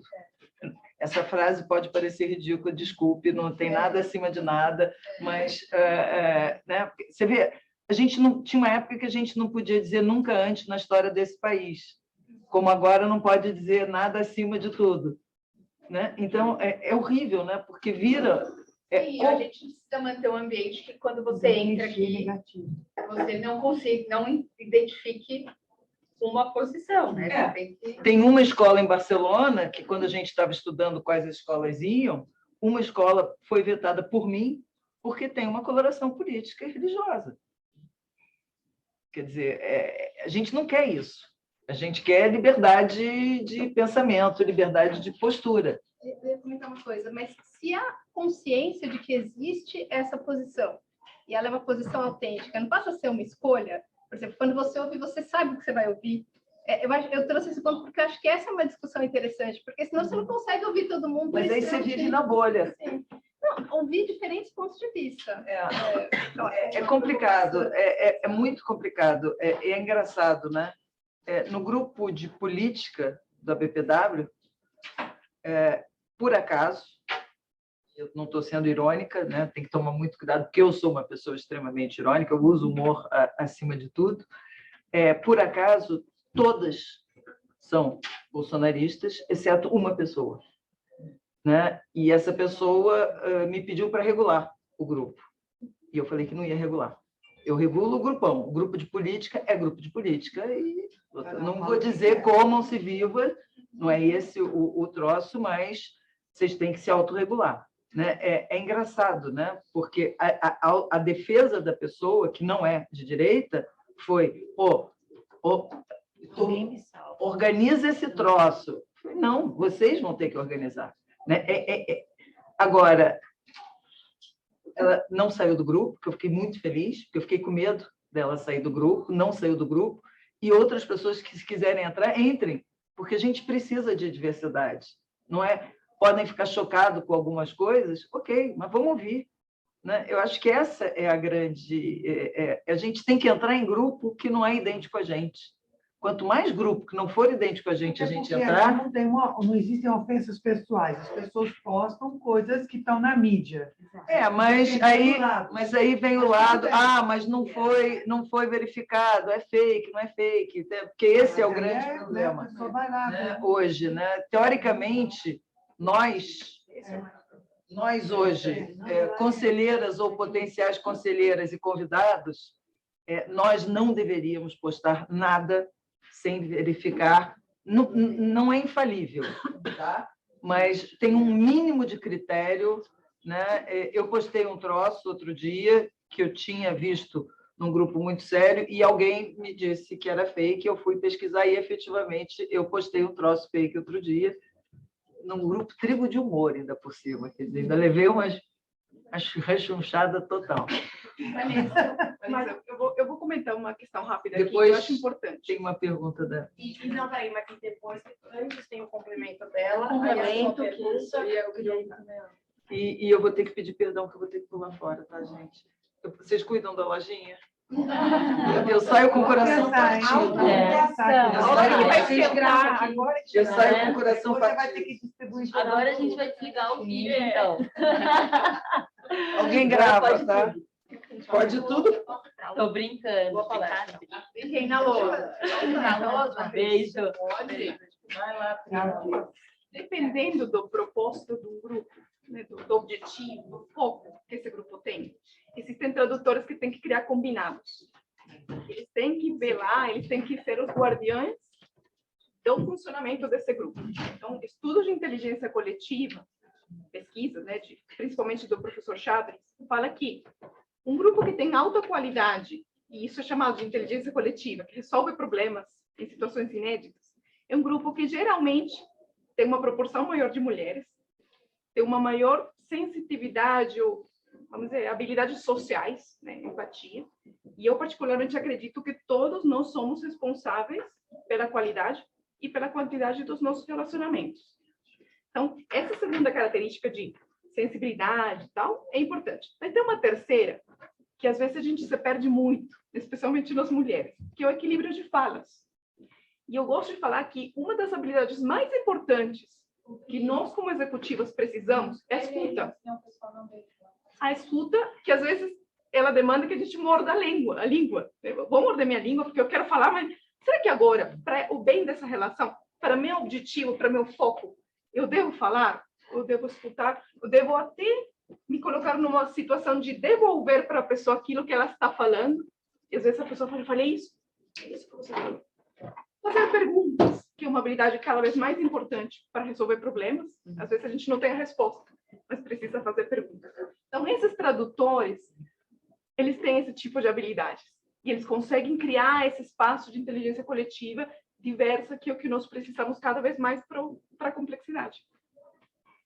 Que eu acho que tem muito a ver com checar, né? Não é à toa que no hospital eles falam bisturi, bisturi, tesoura, tesoura. É para checar mesmo, porque se você não checa, às vezes você está ouvindo o que você quer. E às vezes a pessoa, e o contrário também é verdadeiro.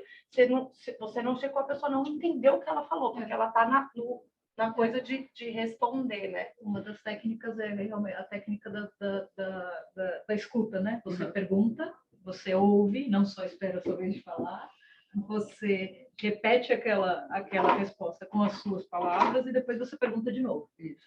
Né? Esse é um triângulo bem razoável de você conseguir materializar onde está o seu viés. Porque até mesmo o conector também tem o seu viés.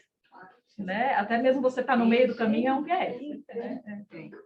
E tem a questão do você estava falando, né? Você fala assim, gente, me perdi o que eu ia falar, coisa importante. Vamos lá, deixa. Ó, gente, eu vou só a gente tem horário, a Pri vai falar e aí você tem uma pergunta, certo? Tem comentário. Diga. Pri, você terminou? Você quer falar agora? Terminei. Eu só comecei a desenhar um pouco das coisas que eu ouvi. Eu acho que vai ali, senão o online também não te escuta. Vai pro meio. Desculpa, eu não quero ler. Isso. Então, eu acho que para reconciliar, para tirar proveito da sala e para reconciliar as coisas que a gente está falando, precisaria de mais meia hora para a gente começar a conectar, porque eu comecei a listar um pouquinho das coisas que a gente falou. A Joana começou com um triângulo onde a vítima era o ponto, e você tinha a vítima, o perseguidor e o salvador da pátria, né? E é engraçado que a Cris terminou antes de sair falando, não tem nada acima de... Não, a instituição acima de tudo, não tem nada acima de nada. Conforme o tempo vai ficando mais escasso, a gente não tem tempo. Então, rápido, eu preciso classificar quem é você. A gente aumenta os vieses, a gente aumenta a rotulação. Rápido, eu te classifico, eu não dou chance de conectar. E a gente não tem tempo de conectar. Mas sem conectar, eu não vejo ela, que é atleta, e eu que sou couch potato e não faço nada, vejo a riqueza do que ela tem em outras áreas da vida que me conectem com ela. E dentro dessa nossa necessidade límbica de sobreviver, de estar ao redor da nossa tribo, protegido, seguro, nesse mundo que está ficando cada vez mais complexo, a gente parou de olhar que ele precisa ser multidisciplinar para resolver. Então, eu estava pensando lá atrás no quadrilátero do observador, e você trouxe o pentágono do tradutor, né? E aí, você estava falando agora, Lê, sobre o equilíbrio de falas. Então, fica na mão de um tradutor e de um observador fazer o equilíbrio de falas. E a gente tem a Cris e a Camila falando, certos temas a gente nem traz mais para não polarizar. Então, a gente está enviesando o mundo de forma... o tema, mas não traz as pessoas... que possam levar a polarização. Refletir uma posição política ou uma posição religiosa muito radical no nosso palco. Para não gerar... Não vai trazer só um, se você trouxer um lado, é ruim. Deve trazer o outro. Obrigada por corrigir. Mas eu digo, quanto mais a gente quanto mais a gente protege desse tipo de situação e quanto menos tolerância a gente tem para escutar, mais difícil fica a gente realmente resolver os problemas que são multidisciplinares. Então, eu queria trazer todas essas coisas para cá para dizer como é que a gente faz com que o outro ache o que eu ganho com isso para valer a pena escutar. E para mim, o melhor exemplo que teve esse ano foi o Federer e o Nadal. Porque a hora que você entende o seu adversário como a sua única ferramenta de afiar as suas habilidades, você começa a perceber a importância daquela pessoa no ecossistema. Então, mas aí não é só num jogo estratégico de eu preciso te ouvir como meu oponente para eu afiar as minhas, para eu ser melhor. Eu preciso da continuidade dessa relação para minha própria sobrevivência. Se não existe mais o melhor jogador do mundo, o que adianta ficar eu e minhas bolinhas e as minhas raquetes sozinha na quadra? Então, como é que a gente entende que essa necessidade de troca, ela é vitalícia e eterna, para que vale a pena, eu ainda sem tempo, sem paciência, sem tolerância, te escutar. Então, eu queria só deixar isso aqui, para a gente alguma hora sentar para refletir e pensar como é que a gente leva isso para as escolas, para as empresas. Só que não é diferente da jornada do bullying, isso aqui não é diferente da jornada dos líderes narcisistas que a gente está vivendo. Quanto menos você tem um salvador da pátria e o nada acima de nada, todos nós queremos ser líderes em alguma coisa, porque o buraco está vazio. E aqui todo mundo é líder, bora ocupar. Só que a gente está na geração dos likes. Então, se eu falar primeiro e se eu falar bonito, naquela zona de conforto de eu me sinto bem com o que eu falei versus eu sou confiante do que eu falei, ou eu acredito no que eu falei, quanto mais likes eu tenho, mais confortável fica. Então, acho que a gente precisava desse fórum para pensar. Como é que a gente impede o narcisismo de continuar crescendo nas organizações, nas escolas, nos filhos competitivos que a gente cria, os melhores jogadores de tênis, futebol e gênios da computação, porque a gente vai gerar isso. É um mundo sem heróis nacionais. Está todo mundo aí para ocupar de forma fragmentada. Vou voltar fazer o gancho aqui com o que você falou, Pri, genial, e voltar na pergunta da Van, que ela pediu aqui especificamente. Esse papel aí da pessoa que dialoga em todos os grupos, ele tá muito mais difícil porque a gente criou isso, a gente discrimina. Como é que a gente chama essas pessoas? O isentão. Isentão é pejorativo, ninguém quer ser isentão, né? Então, o que a gente precisa é mudar que o que a gente está tentando fazer aqui é mudar essa cultura, para dar espaço não só para as vozes mais dos polos, mas principalmente para todo o espectro do meio aqui, né? E aí, eu não gosto eu tô muito... Como é que você chama? Patrícia. Eu penso muito como a Patrícia. Eu Também. acho que o caminho não é neutralidade. A gente está vendo neutralidade como um grande valor. Eu acho que o caminho é pluralismo. Então, todos os códigos de ética que eu tenho orientado, do IBGC, inclusive, que vai ser lançado agora, que ajudei na redação, eu coloquei o pluralismo, não é mais DEI, diversidade, equidade e inclusão, é DEIP, diversidade, equidade, inclusão e pluralismo. Aqui não é um espaço isento. Aí a escola pode tomar a decisão que a escola quiser ir, claro, com os cuidados, porque o risco reputacional hoje, a Camila sabe melhor do que ninguém, mas tem alunas aqui, tem uma aluna da BPW que é diretora de escola infantil, que no dia da minha aula, ela estava gerenciando uma crise por causa de um professor que tomou uma posição política, o troço cresceu de um jeito que era gerenciamento de crise mesmo. Então, claro que todos os fóruns têm que cuidar, né? Tá todo mundo cuidando da sua reputação. Eu cuido muito da minha, me manifesto sobre vários temas polêmicos, eu sei que eu posso errar em algum momento e ser cancelada, mas nós ajudamos a criar essa cultura, a cultura do isentão, a cultura de que todo mundo tem que se posicionar, e o se posicionar, pena que não está aqui, mas o se posicionar vem com um estigma, que acaba com ista. É o se posicionar nos polos. Tem uma coisa aí de novo da sabedoria nos polos, é isso que eu falei. Popular, que fala o seguinte: não se discute política, religião e futebol. Por quê? Porque emoção é time, né? É A ou B. Ou você é Corinthians ou Palmeiras. Você não é Corinthians hoje, Palmeiras amanhã. Você é Corinthians ou Palmeiras, meu amigo. Você tem que se posicionar. Né? A mesma coisa, religião. Você é o quê? Você é católico ou é protestante? Você é ou é judeu? Então, assim... Pode ser muito aberto. Acho que a religião é menos do que o... Não. Gera muita discussão. E política também, porque é emoção. Então, quando a Pri fala, que eu achei fantástica, o wrap-up que ela fez ali, fantástico, no final do dia, a gente volta para o reconhecimento da diversidade. Não são polos. Entre um polo e outro tem milhares e milhares de outras possibilidades, né?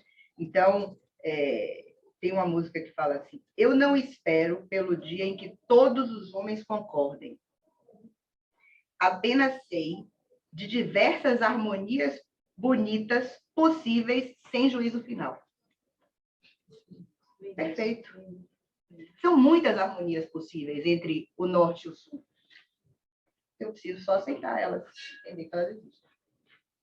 A gente tinha mais N outras perguntas, mas por conta do tempo e respeitar vocês, o que eu vou pedir? Eu acho que a Cris foi perfeita, porque acho que tem muito do que a gente escreveu, do que você escreveu, do que a gente falou, que é muito isso, assim, e a pergunta foi muito pertinente, que a gente está neste momento, e as ferramentas que as meninas trouxeram, a apresentação da Cláudia, que a nossa conversa aqui como a gente usa essas ferramentas neste momento para eu ser o conector, para eu, se eu não sou o conector, se eu estou num polo ou no outro, para eu ouvir o outro e conseguir me conectar melhor.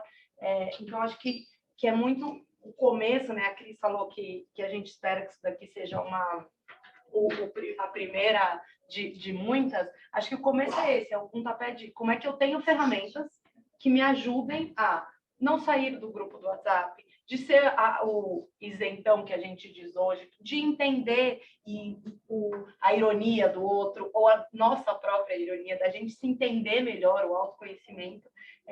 E aí, o que eu vou pedir para vocês, meninas? Eu acho que a gente podia fazer um fechamento, a gente nem falou sobre isso, mas eu vou deixar aqui. Eu queria que cada uma de vocês colocasse, assim, se a gente pudesse sair daqui agora, hoje, e já usar uma ferramenta de todas que todas nós falamos, qual é a ferramenta? O que vocês acham, assim, sai daqui hoje, grupo do WhatsApp, a mãe mandou A, o pai mandou B. O que eu faço?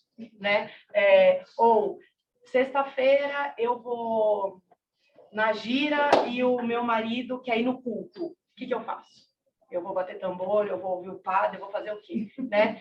Então, acho que... Ou meu filho quer ser o melhor do tênis e a minha filha quer ser a melhor bailarina ou a melhor do judô. E aí? Né? Como é que a gente move? Então, se cada uma... Pri, se você quiser começar... Em uma palavra... Não em uma. Você pode falar.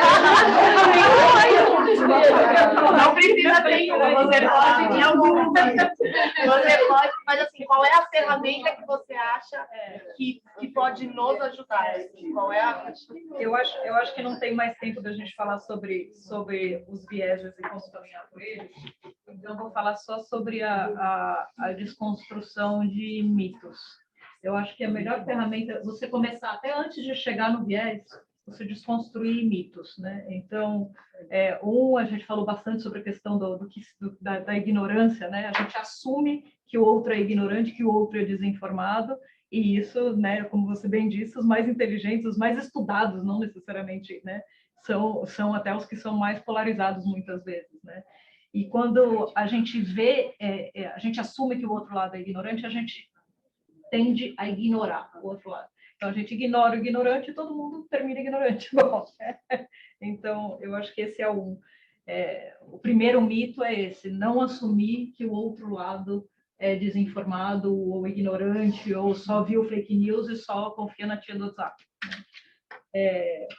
O outro é discordar, que discordar vai gerar automaticamente uma defesa, né? Que discordar vai fazer eu ter que lidar com todos os meus sentimentos de raiva, de angústia, de nojo, de que quer que seja, né? Todos aqueles sentimentos que você disse que gera, né, o seu sistema límbico.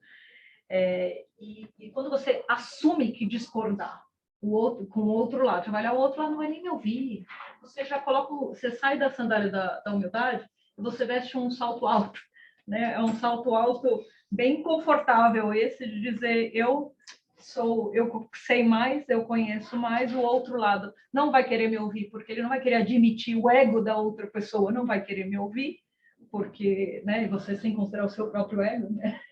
O ego da outra pessoa não vai querer me ouvir e daí assim eu tenho uma desculpa para não ter o trabalho árduo de você tentar entender por que a pessoa pensa daquele jeito. Isso é um sapato alto, bem desconfortável, bem confortável, desculpa, né? E daí tem uma frase que fala que não tem conforto na zona de crescimento e não tem crescimento na zona de conforto, né? Eu tentei buscar de quem é essa frase, mas tem 250 pessoas que dizem que todo mundo até isso é boa, né? Até nisso polarizou, né? O outro mito é a gente assumir que discutir vai ser ruim, né? Então a gente fica naquela, ao invés de ser fake news, virou fake polarization, né? Eu já sei que vai ser ruim, eu já sei que eu vou sofrer. Aí entra esse espaço do Israel, você diz, por que eu vou ser conector? Por que eu vou me dar o trabalho de gastar toda essa energia se vai ser difícil? Independente se você não se considera polarizado, você assume com esse mito, você não se permite crescer. Né? Você não é ouvida, né? Você não, mas mesmo não sendo ouvida, sabe? Eu acho que aí entra... isso aí entra já em alguma das ferramentas dos vieses ali, você vai matando os seus medos. Se você consegue matar os seus medos, até no sentido de que pode ser que eu não vá ser ouvido, pode ser que a gente tenha programado fazer toda um ferramental aqui e não deu certo de falar e tudo bem, e realmente tudo bem, porque foi maravilhoso que você sentou aqui e disse tudo que você disse, né? Não vai ser tão ruim você se expor, né? E a gente matar esse medo é super importante, né? Você não focar em convencer o outro, como todos vocês falaram, né? Não focar na pessoa. E sobre como a gente mantém a mente aberta, inclusive quando você está no meio do caminho, tem até ferramentas hoje. Existe um site que chama www.receptiveness.net, depois a gente pode compartilhar aquilo, que eu fui fazer esse teste. Eu falei, eu acho que eu sou super mente aberta, eu realmente consigo parar, pensar, a mente do cientista, tudo aquilo, e daí na hora que eu fiz aquele teste, deu um valor que eu falei, nossa, talvez eu não seja tão receptiva assim. Então, a gente está aberta a nos desconstruir e está aberta a entender o lado do outro, né? Acho que é o triângulo da escuta e tudo isso. E as outras ferramentas a gente fala na próxima, né? Eu já falei demais. Quer ler bem rápido. Eu vou falar para vocês o que eu desejo para mim, para vocês e o que eu desejo para meus filhos. Toda noite eu falo para eles, o meu marido fala, são 3 princípios. Quem trabalha em consultoria sabe que consultoria adora de dar 3. O primeiro, se respeite. A gente tem que se cuidar, a gente tem que se priorizar, a gente tem que se respeitar. A gente depois respeita o outro, sempre. Então, não fala feio, não fala grosso, escuta, ajuda se você tiver que ajudar. E a gente se dedica, sabendo que mesmo que eu me dedique, eu vou errar. Então, respeito e dedicação é o que eu acho que queria deixar aqui de mensagem. Eu diria para mim, seja gentil, não tenha medo, se posicione e se nada der certo, tente outra vez. Que bonitinho. Sempre musical. Eu diria tudo isso, mas acho que uma boa terapia ajuda sempre, porque o autoconhecimento é super importante. Então, mindfulness, terapia, se a sua terapia é correr, eu acho que terapia é sempre importante. Você pode fazer terapia e correr, eu acho que só correr, né? Ou minha terapia é ir para o bar, eu acho que isso ajuda.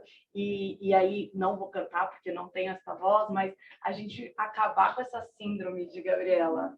Eu nasci assim, eu cresci assim, porque no fim, tem muita coisa que dá para mudar. Acho que a base, a nossa índole, né?